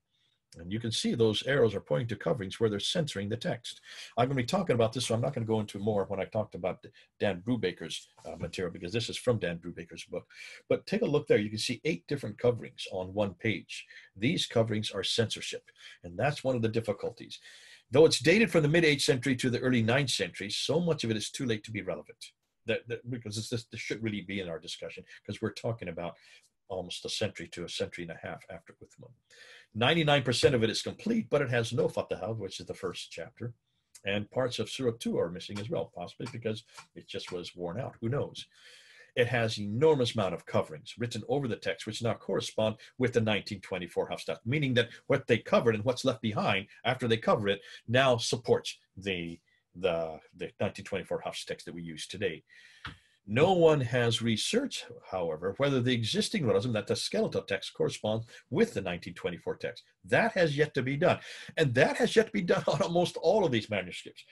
Alta Kulich and Ikhmenuddin did it on the Topkapi. That's the best they did. And that's why we have this book here. This is their finding. They did the most study because they are the ones that control this manuscript. It's in Topkapi Museum where they reside. That's why they have access to it much more so than the other manuscripts. But this new researcher is now showing that they didn't do that good a job, because there are now, we're finding that there's a lot more manuscript variants. But when you cover something like you have wholesale here in the Husseini manuscript, and then what is left behind now corresponds to the 1924, wouldn't you love to be able to pull up those covers and look underneath and see what they covered and why they covered it and how it would change the meaning, the text, even possibly the theology of the Quran. The Parasinium Petropolitanus, this one here, and this is the one, these are heavy, so forgive me if I don't hold them up too long. This is the Petropolitan. So you can see here, this is the one that's in Paris there. And it is enormous, very heavy. And as you can see, it also has that slanted text, much like the Matn that we saw earlier. And you can tell, if you look at the different pages, that they're written by different scribes. The style of writing is completely different, just between these two pages right here. I don't know if you can see that. Look there, and then look there. I should have maybe have pictures, and maybe next time what I'll do, I'll just take photographs, because that's just too heavy to hold. I'm not going to sit there and exhaust myself trying to keep these on and balance them at the same time speak. Now, it's a rudimentary script. Completely different script there. You can see the 2 pages right there. That's just 2 of the pages. I see this all the way through when you look at it. But again, the script does help to date it. François de Roche, who is the one that really controls this manuscript, is the one that's done the most research on it, says that there are corrections to the text. And he says that it disagrees with the 1924 Hafs text in 93 places. And it looks like it's been written by 5 different writers at 5 different times. It's later modified with erasers and additions. When you erase something and you add to it, you're destroying that which is there. And why would they erase and add? So that it now corresponds with the Hafs text that we use today. There are 3 big folios. The Arab 328 is only 26% of the Quran. So we're not talking about a huge text. It's just a very small part of the Quran. The Arab 330G is only 15% of the Quran, and the Arab 614 manuscript is only 4.2% of the Quran. So they're very small, nothing as large as what we're looking for. Here are some examples that Dr. Keith Small gave in the Petropolitanus, chapter 14, verse 37, and that's changed to so in the Cairene text. So make hearts among the people inclined towards you. So there are some differences. Now, people say, well, that doesn't maybe make much of a difference, but Keith Small's comeback is, hold on a minute, if this is perfect and unchanged, how you can't even have one word that is different. The difference is subtle, but it is different because the repentance of the people is no longer a result of Abraham settling people near God's sacred house, as in the Petropolitanus manuscript, but instead the repentance is something Abraham is requesting of God as a result of his actions, such as according to the standard 1924 Hafs edition used today. So you can see, you can dispute that the fact that it's not that substantial until you unpack it. And you can see that when we're going to go and look at the Sana'a manuscript, because now we're actually going to go look at the Sana'a manuscript, and we're going to come to conclusions at it. Many scholars have dated it to around 705. Others have dated it to much later, and there are some that want to date it to even earlier. When you look at that picture on the left, there you can see, I don't have it here, I don't have the Sana'a manuscript, but when you look, those are from Dr. Garrett Quinn's facsimile that he has, the entire one. He was the one that was flown down in 1981 to look at it and to photograph it, and that's part of his photographs there. On the right side of the page there, where the yellow mark is Surah 19. Where the yellow mark is, it ends, that verse ends, that chapter ends, and it jumps to Surah 22. What happened to Surah 20 and 21? They're not there on the right side. Look on the left side of that picture on the left, and you'll see on the left side, Surah 20 begins, but it is a completely different script than what's on the right side, showing that it comes on much later, and this was added at a much later date. So here you can see the evolution in the text just by looking at the manuscript there. A lot more yet to be discovered about the Sana'a manuscript. Now, what you're looking at there is probably the oldest of all the manuscript. There you can see 2 pages, no dots, no vowels. But when they looked at it more carefully, they saw that it was a palimpsest. What do we mean by palimpsest? That means it was a text that was written on animal skin, was then washed off and then written over top. That's what that's what we know by a palimpsest. And this is a palimpsest. So that when you put it under ultraviolet light, like you can see on the right there in the blue picture, you can see that there's a lower layer and there's an upper layer. The lower layer is the lighter text. The upper layer is the much more readable text. And the reason why is when they first washed these back in the 8th century, they thought that they had eradicated the text. What they didn't realize is that hundreds of years later, the ink would bleed through, and which it is doing now today. And that's why when you put it under ultraviolet light, you can actually separate the 2 scripts.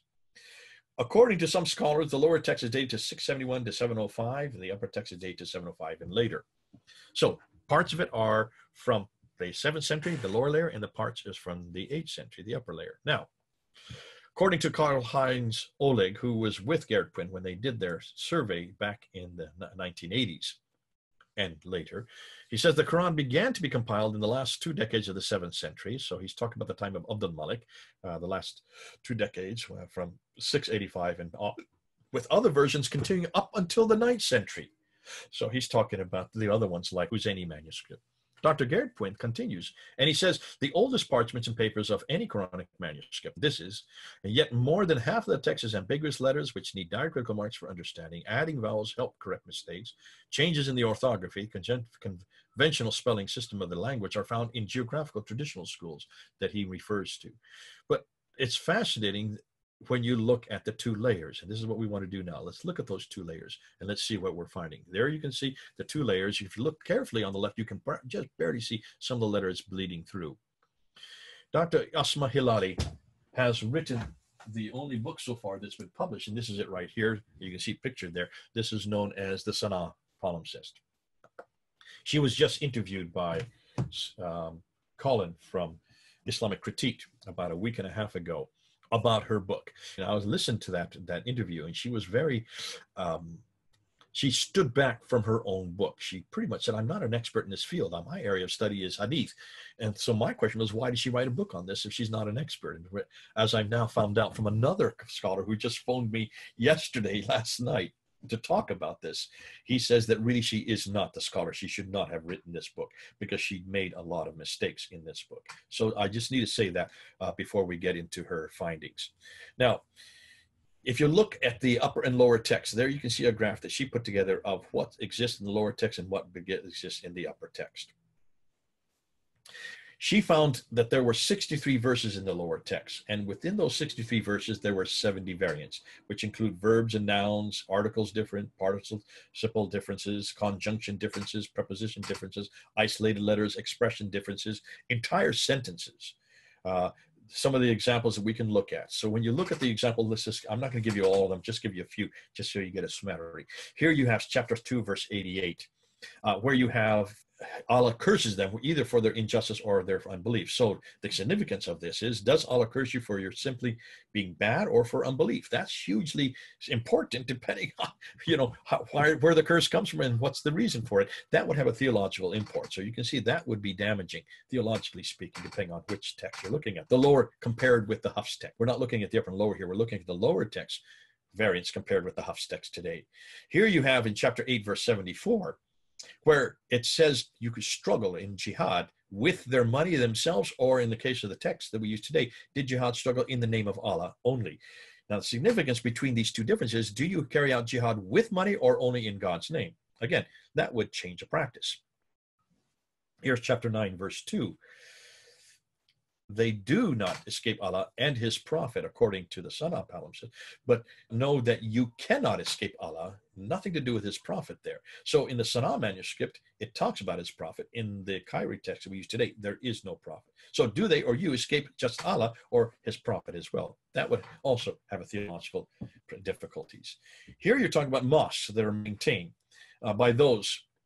And are they maintained by those who just fear Allah, or are they maintained by those who also pray and give zakat? That's been added to the Qira'at text. Praying and giving zakat is not there in the Sana palimpsest. So you have another practice here that has been added in a later date, possibly at a later time. Certainly it's there in the current Quran. It's not there in the lower layer of the Sana'a manuscript. Here in chapter 9, verse 80, will Allah not forgive just the disobedient or those who don't believe in Muhammad as well? Seems that Sana'a forgot about Muhammad. They added Muhammad's name, just like the prayer and the zakat in the last instance. Here you have in the chain chapter, now Muhammad is added as a means to get forgiveness. In chapter 24, verse 27, seek welcome verses and greet those in them. So you can seek welcome as far as the Sana'a manuscript and when you visit somebody, but according to the Qira'at text, you must also greet them. So there is a practice that has been added that would have a change. Now, so you can see this does have differences in the practice, in the belief, and also the doctrine. Shabir Ali goes on and says there is no difference in belief, no difference in practice, and certainly no difference in doctrine. I'm just showing you about 4 or 5 of them where there is difference in practice and belief and also in doctrine. And we could go on with the other 63 if we have more time, but we don't. The upper variants, there you can see the upper variants. This is the upper text, the 705 text, and later compared with the Hafs text. You can see there's quite a few variants there as well. Now, the conclusion, the lower text is dated to the late 7th century, and there's a 50-year gap between the 2 layers. This could suggest that the upper text is a later correction of the lower text. That's what Dr. Elizabeth Quinn, who's probably done the most research so far on it. Or one could question the dating of the lower text, since ink cannot be dated, only the skin of the animal can. So therefore, is it really that much earlier? There are variants in the upper text as well. This suggests that a standard text had not been canonized even in the early 8th century. The view that these texts are results of reading circles, that's Hilali's argument, that these are nothing more than students, is fallacious. Why? First of all, you do not give very expensive parchment to students. You don't do that. You give pieces of cardboard maybe, or you give chalk drawings, but you don't give parchment because they're hugely expensive. You would not waste them on students. Muslims wouldn't have preserved reading circle texts for 1400 years, would have thrown them away and would have certainly preserved the more important canonical texts from which they're derived. Another niggling problem, the biggest difficulty I see is this. These are the oldest Quranic fragments in existence date. This is the oldest manuscript that by most of the scholars claim, from 705 and later. All the other extant manuscripts are more recent. So why are these layered palimpsests the earliest ones? Where is the original Quran from which these supposed reading texts were derived, if they are reading texts? And finally, are these 2 palimpsest layers an example of the nascent Quran in its early formation, or are there either of these 2 layers parallel to the eternal tablets in heaven? Since there are so much difference from the Quran we are using today, then where is the original manuscript for the 1924 Hafs text used around the world? We're still waiting. Now, just some new information that's come in yesterday from a scholar who's now authority on this manuscript. And he just talked to me on the phone yesterday, and he says that the lower text is much more prolific than what Asma Hilali has found. She did not do a very authoritative job. But then she admitted in the interview just a week and a half ago that she is not a scholar in this area. So that's unfortunate. So far, this is the only published work we have to which to go on. He said that there are much more of the lower text and that it contains almost 11% of the Quran. Ooh, And he says, wait till you find out what we've now found in that lower text. It does not agree. And it has even more damaging variants than what she has put out. And he says that the lower text he actually puts earlier than Uthman. In fact, he said the lower text could be even pre-Muhammad, pre-632. And he says this could be the text that is from Kufa, that is from Iraq. This could be Ibn Masud's text that all the traditions talk about. And remember, we talked about the Qira'at last week, and we talked about the fact that, and I just said it earlier today, that there are these other manuscripts there in Damascus and in Kufa, and also in Damascus, Kufa, and also in Basra that do not agree with the manuscript that was put together by Zayd ibn Thabit.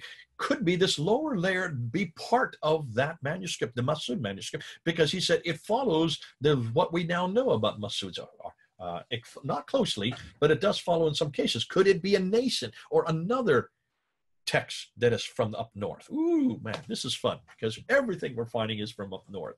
I just found this out yesterday. So the upper layer, he says, represents about 50%. So 50% for the upper layer. He's saying that the lower layer could be anywhere from 11 to 41% of the Quran. He's still now looking at all of it, and he's finding out an awful lot of text down there.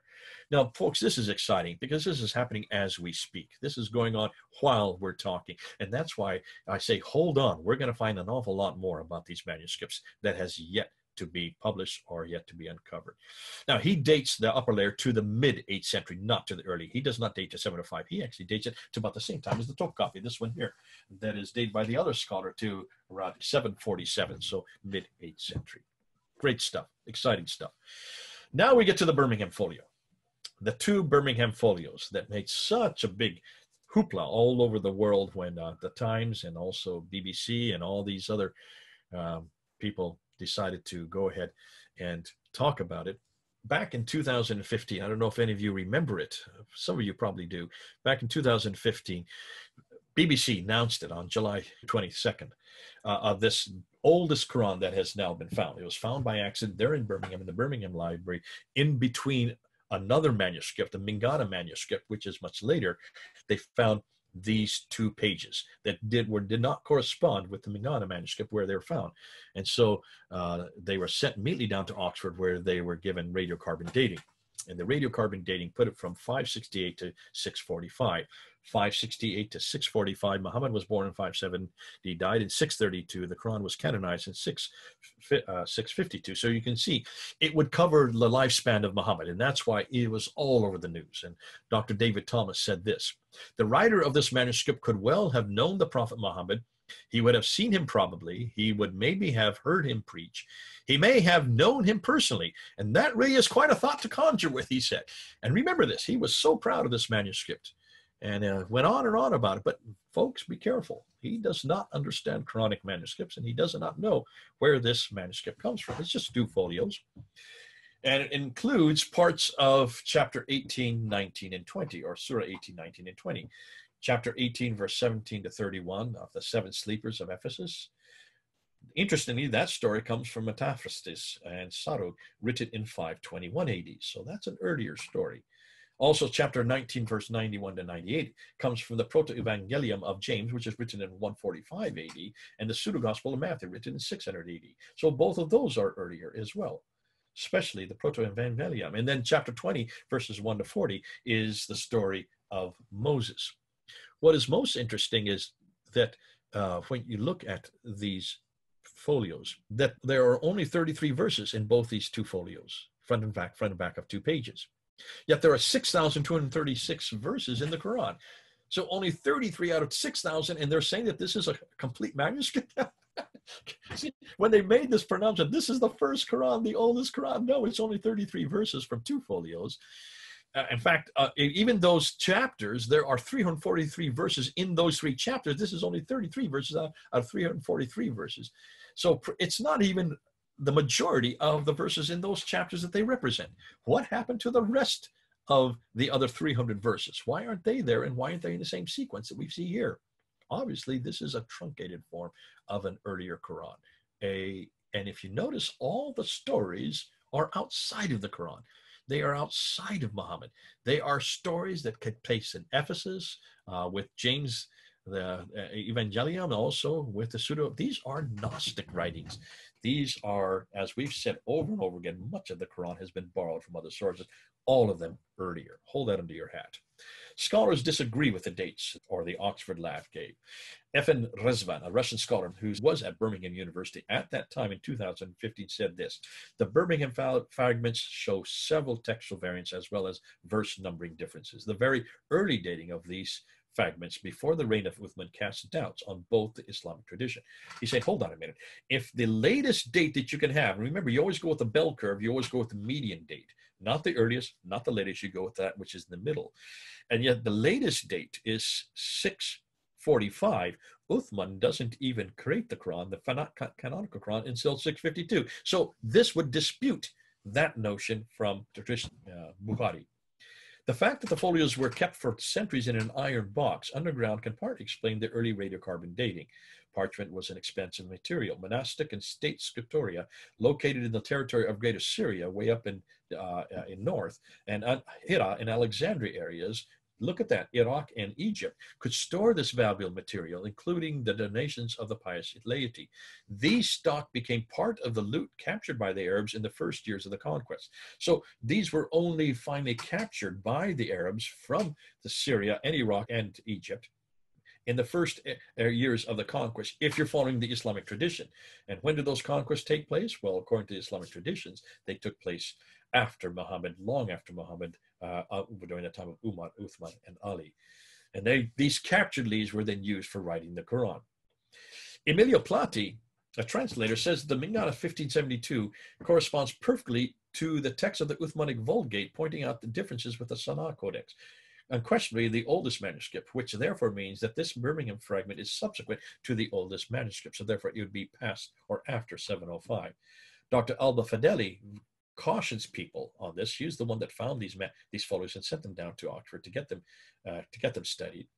And she says, paleography gives an hypothesis. It is not exact, and carbon dating informs us only about the date the animal died. Be careful, do not put too much into carbon dating, she's saying. Burke, Suleiman Burke, who is assistant professor at Yalova University, Islamic Studies faculty there in Turkey, of the Islamic Art History Department, and collector Mehmet Kebi say this about the dates. The finding did not cause any excitement in me, he said. It is clear that the Quran pages, they have belonged to the end of the 7th century and the beginning of the 8th century. We have seen many copies of the Quran written with that script in that era. The Turkish Islamic Art Museum, he says, even has the largest collection of such transcripts. It is clear that the Quranic pages at the Birmingham University and the ones that we have belong to the same era. So he puts it much later. Now, here's the problem with carbon dating, and this is the difficulty that is coming out. And this is, I'm borrowing now from this work that is done by Dr. Mark Dury called The Quran and Its Biblical Reflexes, pages 18 and 19. You need to read it, brilliant stuff. And what Dr. Mark Dury says, here's the difficulty. If you're going to talk about carbon dating of the Birmingham folios, you also need to talk about other carbon dating of other folios and other parchments. And so he questions the Birmingham folio. There it is there, and in green. I circled it in green. The Birmingham folio 568 to 645. According to the studies that have been done now on radiocarbon dating, let me just put and show you this. Look at the date for, now I've got it in blue there. That's actually the date that the Quran was revealed to Muhammad, 610 to 632. But his life is from 570 to 632. The Uthmanic Recension is 562. When they sent the Sana manuscript to the Lyon laboratory, they came up with these results. The one on the left, called Sana A, was 388 to 535. Muhammad was born in 570. The Sana B in Lyon was 433 to 599. Sana C was 543 to 643. And you can see Sana D and Sana E, the dates that are there. So looking at that, he said, there is a problem here. What are you going to do with the one way on the left? It is so much earlier. Perhaps there's something wrong with the Lyon laboratory. And they found out that there was. Why? Because they took that same Sana example and they sent it to 3 other laboratories in Europe. One in Kiel, which is in Germany, and their dates for the Sana A was 410 to 460. Ooh, 460, that's 100 years before Muhammad. The one they sent to Zurich in Switzerland on the same sample, they dated it to 480 to 546. Again, long before Muhammad, long before the Quran, and long before Islam. And the one they sent to Oxford, the same laboratory that had originally done the Birmingham folio, the same laboratory that did that, their dates for the Sana manuscript was 505 to 550. Notice those dates from those 4 laboratories. Let's look at it again. There's the 4 dates of the 4 laboratories, okay? 1, 2, 3, 4. All done in Europe. They are between 388 and 550. You take all 4 together, 388 and 550. Note the life of Muhammad, 570 to 632, right? If these dates are correct on the radiocarbon dating, they are 80 to 240 years too early, much too early. Note the Uthmanic Recension, when the Quran was finally canonized in 652. If these 4 laboratories are correct with the Sana manuscript, that would place them 100 to 260 years too early. And that's the problem with radiocarbon dating. You're not dating the ink. You're not dating when it was written. You're dating when the animal died, when the skin of the animal starts to deteriorate, and the radiocarbon starts to accumulate, and that's why you can just date that. And there's the difficulty. 4 of the dates are from 4 different laboratories, but date this manuscript page. And note that they are 95 probability ranges using the bell curve, so the highest probabilities are near the center of the bars and not the ends. So they would be the median dates, which would mean that even the Birmingham folio, the median date is 610, which means it would be the time when Muhammad just began to receive his revelations, not after Muhammad's revelation, but would be just at the beginning of his revelational period from 610 to 632. The Sana B, C, and D manuscripts were dated in Lyon, proving that there is a problem with the Lyon laboratory. They didn't have the same, they aren't getting the same dates. The Birmingham folios were dated in Oxford. All 4 Sana examples dated by 4 laboratories completely predate Muhammad, the Quran, and Islam. All the folios, including the Sana A, B, C, D, and Birmingham folios, except for E, predate the Uthmanic recension, proving that there's something seriously wrong with these datings or with the whole practice. Now, Mark Dewey says possibly there is the reason for these wrong dates or these early dates is that the sheep were eating a lot of seafood, which is older carbon. Maybe, hardly likely. Why would they be eating seafood? Or the standardization is incorrect. I think probably that. The parchment was being stored up for a long time before it was being used. Maybe they stored up for 200 years. The traditional dating of the Quran is wrong, and the Quran was created sometime around 450 to 500 AD, and the Muhammad story was attached to it much later. That's another possibility. He noticed that none of the really early manuscripts seem to have the verses referring to Muhammad in them. Those passages are missing in the earliest manuscripts. Is this a coincidence? Or could this be a combination of all of the above?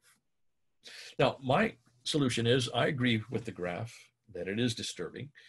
There is possibly a problem with carbon dating due to its inaccuracies, therefore I agree with Dury on that. Due to the expensive nature of the skins and the highly unlikely that these skins were stored for a long period of time, that I therefore, I say no to point B. The traditional dating of the Quran is probably at fault because it comes from the 9th century, which is simply too late to be credible. Since Muhammad is not listed in the earliest dated folios, this suggests that the Quran is made up of borrowed material, which would naturally predate Muhammad and the Quran and the Islam. Look at those stories in chapter 18, 19, and 20. They are nothing to do with Muhammad. They are nothing to do with Islam. They are all earlier. Even if you want to say that those are correct datings, you probably are looking at manuscript from which the Quran was borrowed from. I won't go into the rest because I think it just repeats what we've already said. You can read that on your own. But here's my final conclusions. The ink has not been dated. Remember that. It's just the parchment. So this dates of 568 to 640 is only saying when the animal died. If the dates are correct, then the classical account is wrong because the classical account says the Quran was not even created in its final form until 652. It may simply suggest that the 3 stories in the folios were borrowed from outside, usually simple stories. That's why they are so simple. These folios could be an example of those earlier sources written in Arabic. Scholars like Rezvan Plati, Fadali, Burke, and Chebi do not agree with the early dates, so it's clear there is not a consensus within scholarship. The 4 laboratory reports in the Sana manuscript are dated between 390 to 550, so 80 to 220 years, much too early. Thus, they would all be pre-Islamic, pre-Muhammad, pre-Uthmanic, and pre-Quranic. Now, let's then go into Daniel's material. This is the Rasm. These are the Rasm corrections. This is the 4,000 early consonantal variants that he has now come up with. And this is probably, I think, on an academic level, by far the most damaging of all the material that is out there, is currently out there. On a popular level, the Qira'at material that we did last week is very damaging. You can see it's hugely damaging because of the claims Muslims make in the popular culture publicly. But on an academic level, this is by far the most damaging because it from an academic level, it confronts the whole ethos of what the Quran is or what the writings of the Quran are. Now, in his book that he came out with last year, 24th, 2019, he published this 2 hours before we got up on the ladder to introduce it there at Speaker's Corner. He found over 4,000 of these variants. He only shows 22 there. He says 20 on the front, but actually there's 22.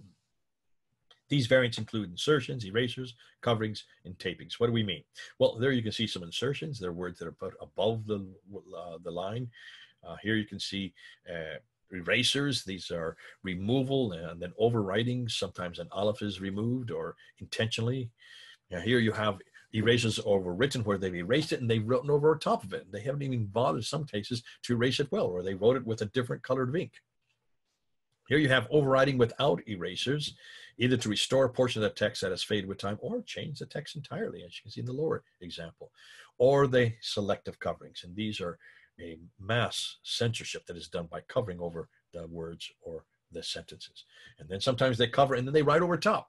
And what they write over top now supports the Hafs text. And then you have tapings where they have block tapings. When he first looked at these, he thought that these were nothing more than there was damage done to the parchment. When we looked on the backside, there's no damage whatsoever. It's obviously that they are centering that text where the tape is. So without much further ado, I want to look at 16 examples just to give you an idea of what we're talking about. When you look at his book, he does 22. I'm just going to go with 16. And here's the first one in Surah 9, Ayah 72. Now, some of you have seen this before, so I'll go through more quickly because this is also up on the internet.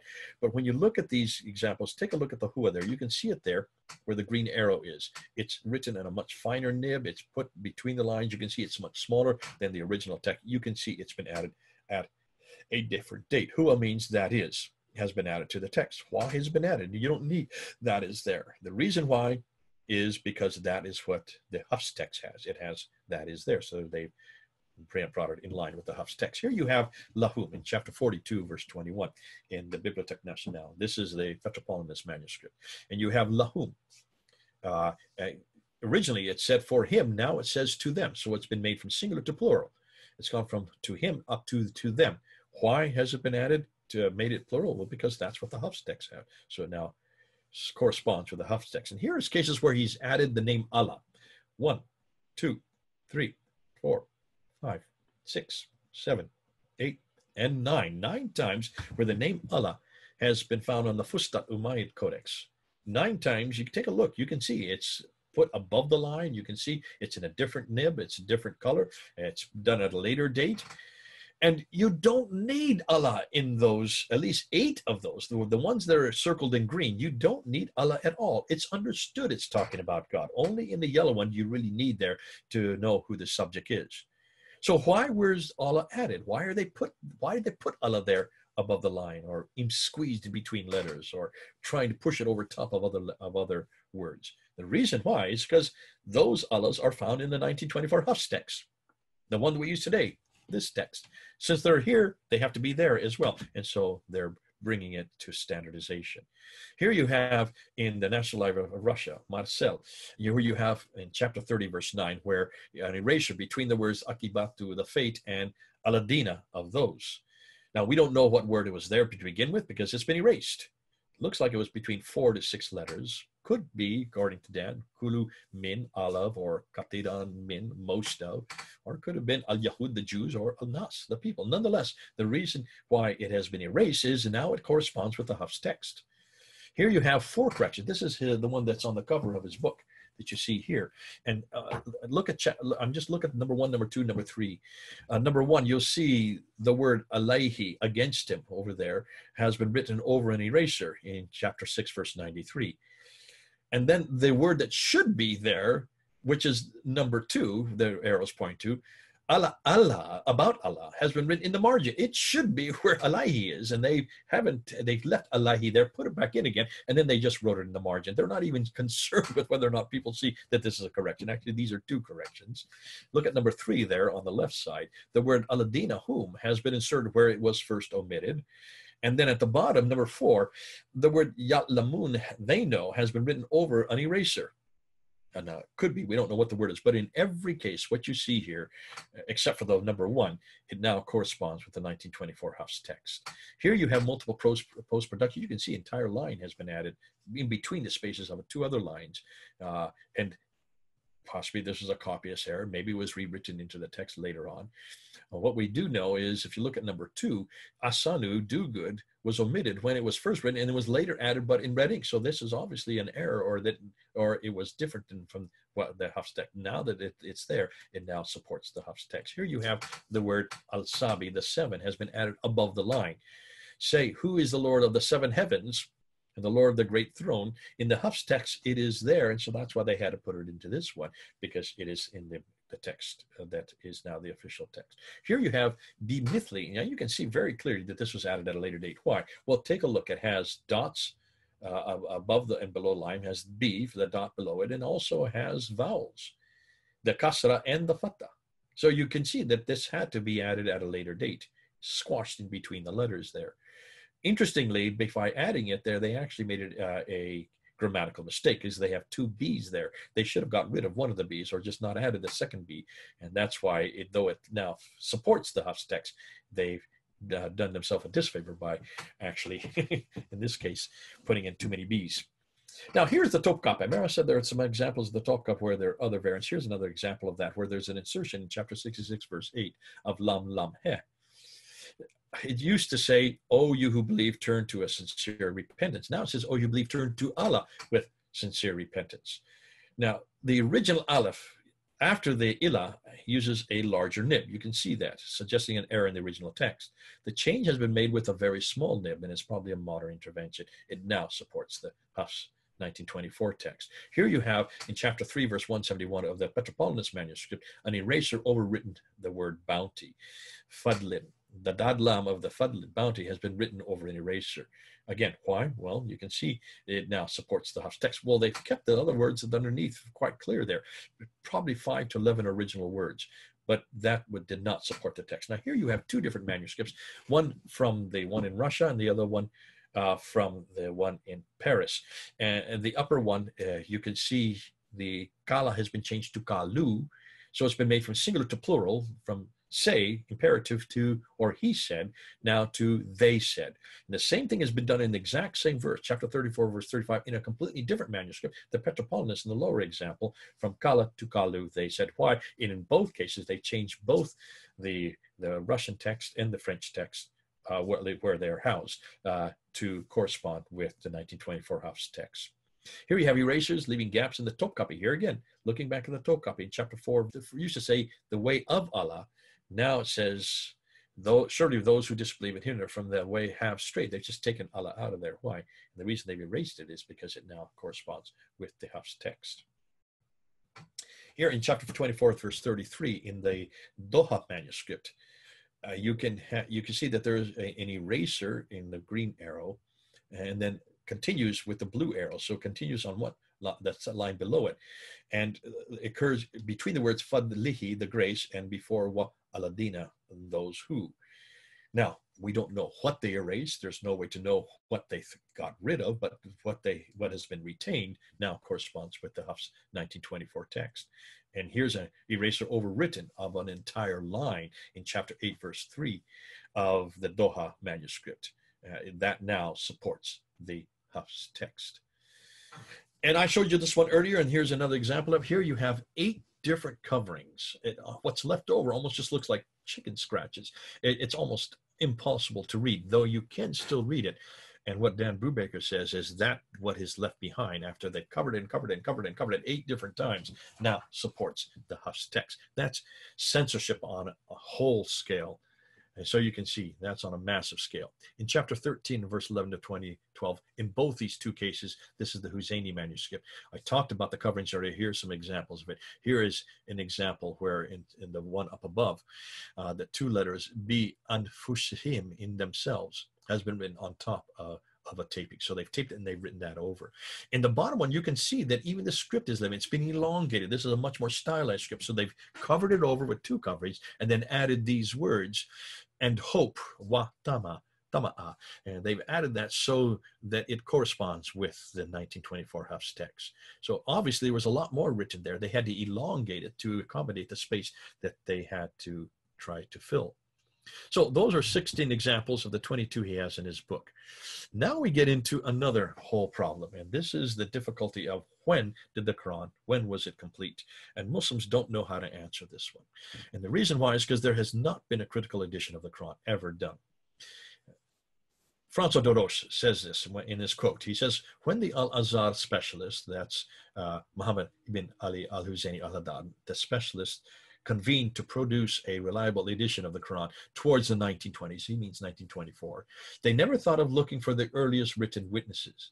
Had they known how to identify them, but used in the course of their work the specialized literature on the Qira'at. In other words, the whole problem with the Qira'at, they looked at the Qira'at that we talked about last week, or the orthography which developed the Muslim scholarly circles from the 8th century onwards, 8th, 9th, and 10th century. They used basically the Qira'at to decide which was the one they were going to choose. So they never even looked inside any of these Qur'an. They didn't look at any of the words. They didn't look at any of the sentences. That is what you do when you do a textual edition of the Quran. When you look and try to find what the earliest edition is, what's the earliest manuscript, what's the original Quran. They didn't do anything like that when they chose this book here in 1924. Muhammad Ali al-Husayni al-Haddad should have looked for the earliest manuscript. First of all, he should have tried to look and date the earliest manuscript. He did nothing of the sort. And used that one, if he did, one or multiplicity of them, as the model or the paradigm. And then any other subsequent manuscript which he found, put them in chronological order, and then compare it with the original. That's what we do with the biblical manuscripts. But how did he choose the Hafs text? He didn't do any of that. I don't even think he looked at one word or one sentence. We don't know of him doing that because there's nothing there written about how he chose it, except we do know how he did. He didn't open a page, did not compare it with any of the earlier manuscripts. Remember, any of these 6 manuscripts, he could have compared it with them. He didn't. He didn't even compare it with the 29 other Qira'at versions, which he threw out. He didn't look at any of them. He didn't do any comparison between the 29 and the 1. He just took the 29 and dumped them into the Nile. He chose the Hafs because the Ottomans had chosen it. And he was still under their jurisdiction theologically because they were still in power theologically, not politically, but in power theologically. And that's why, since they liked it, he liked it. And why did they choose it? Well, we understand the reason they chose it is because it was from Kufa, close to them, and because it was easy to read. That's it, folks. That was the reason that this book was chosen. Oh dear, this is not how you do any critical analysis of a text. Look at the biblical manuscripts we have. Take a look at the Codex Vaticanus and the Codex Sinaiticus. Those are the 2 earliest complete metropolitan codices. They became the model for all other manuscripts because before these were discovered in the 1800s, they only had the Latin Vulgate, and Latin Vulgate doesn't agree with many of the Greek texts, and that's why we then now go back to the earlier Greek texts, but they're not originals. They're from the 4th century. The Alexandrinus that's on the right there is from the 5th century. It's also in the British Library. So those are the 3 metropolitan codices. By knowing what they say, by opening up, reading them, comparing them together, we now pretty much know 99.9% of the biblical text. That's why you need to do a critical textual analysis of the Quran, already done in the Bible. Now, about a year ago, well, a little over a year ago, in June of last year, I was there on the ladder to introduce this book. This is 2 hours after it had been published on May 26. And while we were on the ladder there, Mansur Ahmed, the guy on the right, I'm not going to show you the video because it would take too long, but it takes about a half an hour, but you can go and see it on Fander Films. He gets up on the ladder, and he is considered, he is the one that really should have taken us on because he is part of the Islamic Awareness website. He is in charge of the manuscripts for the Islamic Awareness website. So he is considered to be one of the leading scholars on the Islamic Awareness website. And so that's why it's very important that we did use him, and it's very important that he did come up and confront us. And he spent about a half an hour trying to dispute these variants, trying to say they're nothing more than copyist errors. That's all he could come up with. But then he says we can know that there is a continual textual tradition of the complete Quran all the way back to the time of Uthman. He first said Muhammad, and then he quickly changed it when I turned on him on that. He said, well, to the time of Uthman, to 652. So he said that, and it's right there on the video. You can watch it. 20 different cameras where they're picking this up. A complete textual tradition from today all the way back to the time of Uthman. So I turned on him and said, oh, great. So show me, where is this textual tradition? Show me where this manuscript are that you're talking about that even exists at the time of Uthman. Where is it? Show me one. And he went quiet. He didn't answer. So I said, well, how about the 7th century up until 699? Is there any? And he wouldn't answer. And then I said, well, then how about the 8th century? And then finally he turned on me and he says, Jay, you're not listening to me. I said, by the 1st century AH. Well, he didn't say that earlier. He said back to Uthman, because the 1st century AH goes from 622 up till 719. So he did not say that initially. He quickly changed it when he realized that he was being filmed. I said, okay, let's go to 719. I gave him 2 extra years. I said 721. Can you show me any complete Quran, 114 surahs, that is before 721? And he said at that time, we have 97% of the Quran. What is he talking about? He's talking about this here. This is up on the Islamic Awareness website. He's probably the one that's responsible for putting it up there.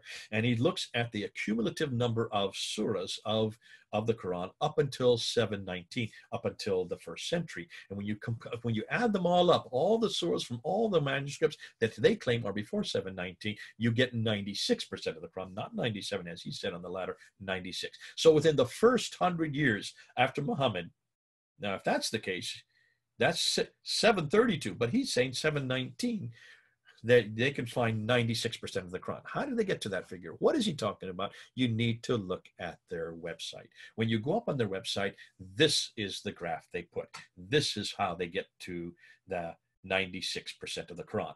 They are looking at 63 manuscripts, they call them. Manuscripts. There they all listed there. You can see them all on the left side. And look at all the parts in red. That's how much of the Quran each one of those manuscripts are contained.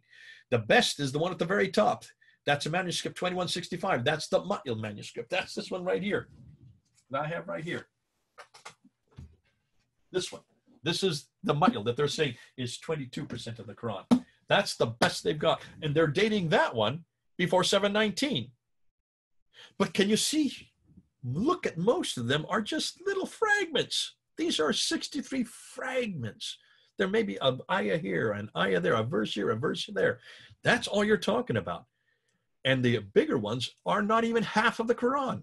The biggest one, the Ma'il, the one I just showed you, takes up and gives the really half, 50% of the Quran comes from just one manuscript, the very first one, which they all date before 719.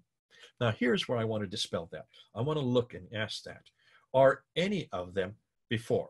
What we have now found, and we've done a study on this, we've been looking at it, what we now have found is that 20 of them, these 20 that are in green arrows that I'm putting up on the screen right now, they are tentatively dated, but there are disagreement with scholars. No one has come to any conclusion on any of these manuscripts. So where did Mansur Ahmad suddenly know that all of these are before 719 when none of these 20 have any consensus yet?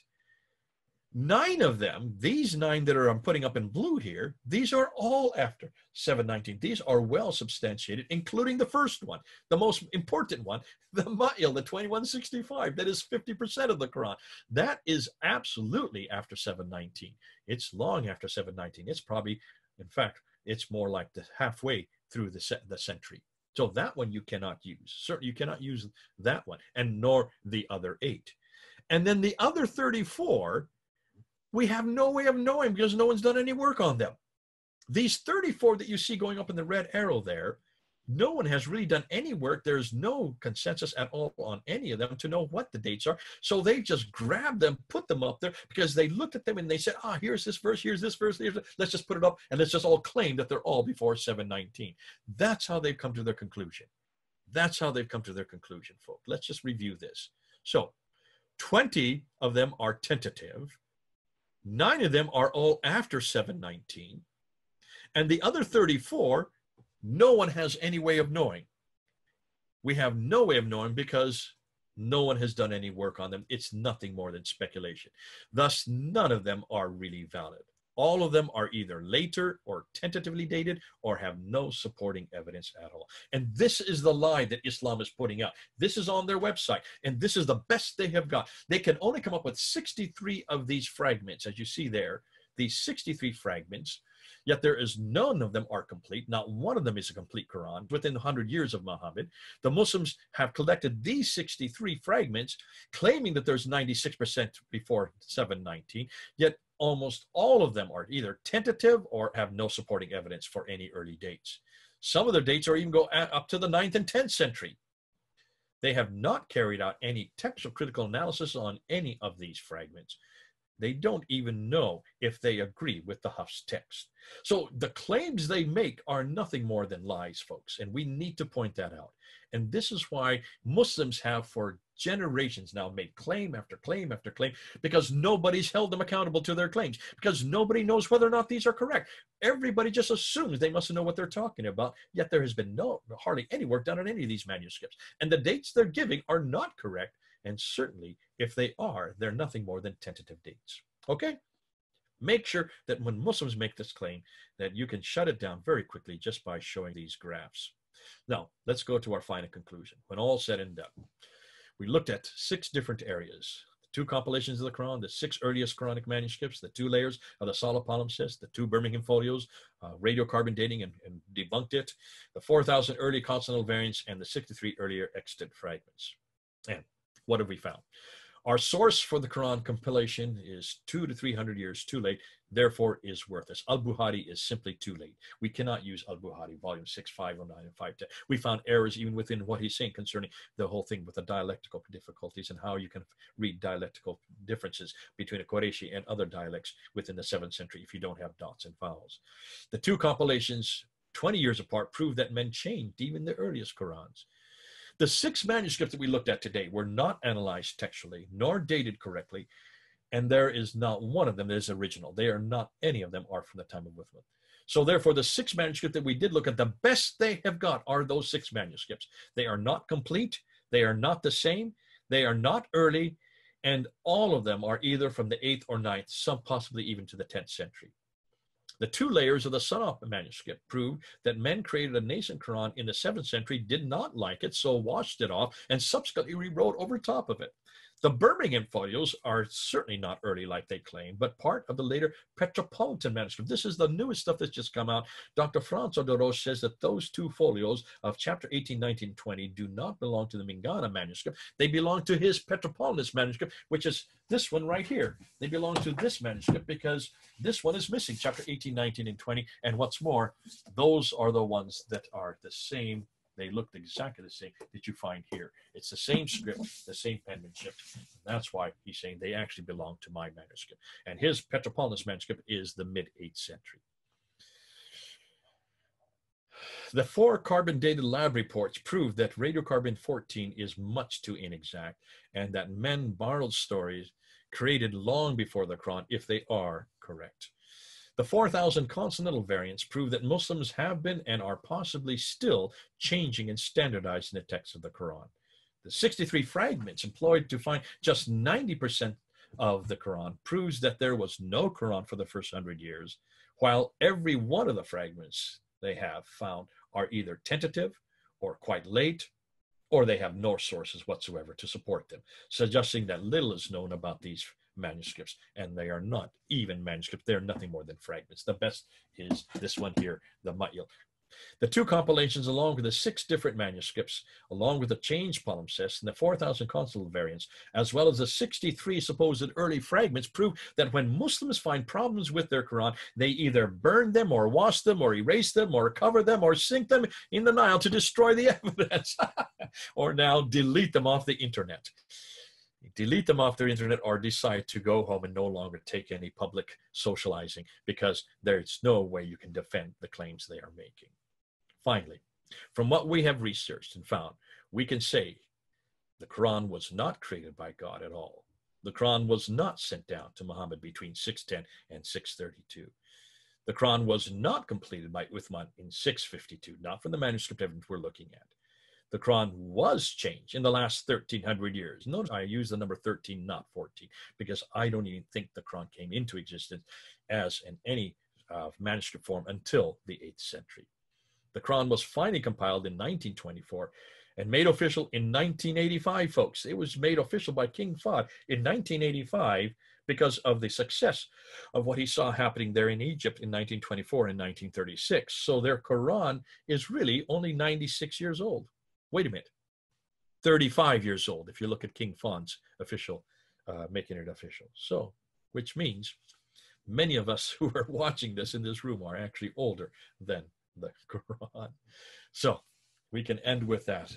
However, by casting doubt on the Quran, our Muslim friends can consider a much better book, this one here, the Bible. See, every one of these tests that we've made, the manuscript evidence, looking at the translations, looking at the lectionaries, looking at all the early church fathers' quotations, we do not have this problem with the Bible that they have with the Quran. I'm so glad to be able to support the Bible, to know that all of this has been done by us. We've done it in the last 100 years. We've come to conclusions. Now, for the first time, the manuscript critical analysis, the textual critical analysis done to the Bible is now being done to the Quran. And you can see in the last 2 hours what we have found with it. Okay, that should be the end of this talk. Come back with me if any questions you do have. This is going to be good fun. So let's now open it to questions. And then finally, Marie asked this: I have seen videos of people leaving Islam due to what is now revealed about the manuscripts, even scholars burning their books. So if Yasser Qadi and scholars know there are issues with the text, how can they continue to believe? Or do you think maybe many are continuing on their career path? I think what you're finding here, Marie, is that these scholars do know this. They're aware of this. They're very aware of the fact that they cannot make these public pronouncements anymore. Yasser Qadi lives in the West. He comes from Houston. He lives in academia. He has to continue to keep his credentials in academia. Therefore, he is pulling now back out of public discourse. And what he means by that, he's pulling out of things like YouTube and places like that, which are not really in academia. He's pulling back from the social public discourse, which is probably smart on his part, because he knows that he cannot continue to get into interviews like he got into there on June 8th. He cannot continue to make the claims that he knows are true in public anymore, because he's going to be vilified. And not only is he going to be vilified, hundreds are leaving Islam. It's not just hundreds are leaving Islam. I'm getting emails and I'm getting texts from people who are leaving Islam because of the Qira'at problem. Because on a popular level, that destroys everything they know about the Quran. That destroys any notion that it's been preserved. It destroys any notion that there's only one Quran. It destroys any notion that this Quran exists in heaven. It destroys any notion that Muhammad received one Quran, or that Uthman finally canonized it in 652. It wipes all of that out. And it shows that the Qurans are man-made, and that they all start to appear in the 8th, 9th, up until the 10th century, and then were canonized, not just in the 10th century, not just in the 14th century, but not until the 15th century, and then finally re-canonized again in the last century, in the 20th century. So can you see why Muslims are leaving? How do you then support this notion? How do you support a Quran that has this many problems, this many errors on this many levels over this much time by so many scholars who can no longer even support it, will not even debate it, and therefore kept on saying, don't ask me this question, take my class, come into my class and I'll explain it there. When he then goes on and says the 3 different gradations of what he means by that the first gradation, they don't say anything to people who are new converts. To those who have been in Islam for a while, they then go into it, but they say they don't give them any answers. They just, there's a red line. You don't ask beyond this red line. And to those who dive deep, to take a deep dive, he said, those who come part of my class, we will get into it, but I'll give you all the answers. I'll show you how to answer it. And how was his answer? What, right there in 25 minutes? After 25 minutes of an asking by Muhammad Hijab, what's your answer? He finally said, they're all the Quran. And that's his answer. And that's the best he's got in 25 years. No wonder Muslims are leaving, because now we're finding that this book is nothing more than a man-made book. And that's all we need to prove. All we need to prove, those of us who are watching, those of you who are doing this work with Muslims, all you need to prove is that this book does not come from God. It does not come from Muhammad. It does not even come from Uthman. It comes from men. Men like you and me, weak men like you and me, humble men like you and me, who have changed it, manipulated, accreted it, deleted it, corrupted it, added, erased it, sometimes covered it, burned it, washed it, and then finally came up with the one Quran that they thought would finally solve all those problems, and they threw all the rest into the river. This is it, folks. This is the only Quran they got. Oh my, it's so easy now. We never had this kind of material 20 years ago, even 10 years ago, even 5 years ago. Do you see how lucky you all are? And that's why I think we're going to see not just tens of Muslims coming, leaving Islam. We're going to see hundreds, but not just hundreds, probably millions. And we need to bring them home, because it's no good destroying the Quran if you're not going to provide the Bible. Make sure that you take them from this book to this book. Bring them home, folks. Bring them home. Make sure you destroy this book, yes, using historical criticism, using neutral criticism, using the criticism that are available to us, the very same criticisms that were applied to this Bible. Use this. This is what we're doing. This is redacted criticism. This is source criticism. This is textual criticism that we've been using today. Use it. But don't just destroy it. apply the same criticism of the Bible and say that we have passed every one of these tests. Just come on home, Muslims. Come on home. Come on home. The Bible's waiting for you. God bless you. Listen, we've gone way over 2 hours. This has gone 3 hours, folks. This is the longest lecture yet. It's my favorite. That's probably why. And I'll leave it there, and we'll see you next week, our final week. This will be the last week, and we'll actually ask the other $1 million question: where is Islam in the 7th century? Where can we find Islam? And I'll be bringing in some of Mel's material, some of Murad's material, a new guy named Joe. I'll be talking about Gibson's, and I'll be talking about Al-Jalad. I'll be talking about Duri's book. We're going to be talking about lots of different things to try to put it together. And we're going to end off with really the biggest bag, and that is we can pretty much debunk Islam in the 7th century. There just is not the Islam of the traditions, not the Muhammad of the traditions, not Mecca of the traditions, not the Quran of the traditions. We're going to find it's a completely different religion, a completely different book, a completely different man, a completely different place. The book, the man, the place. We're going to debunk it all next week. We'll see you in a week, folks. God bless you. It's been good being with you.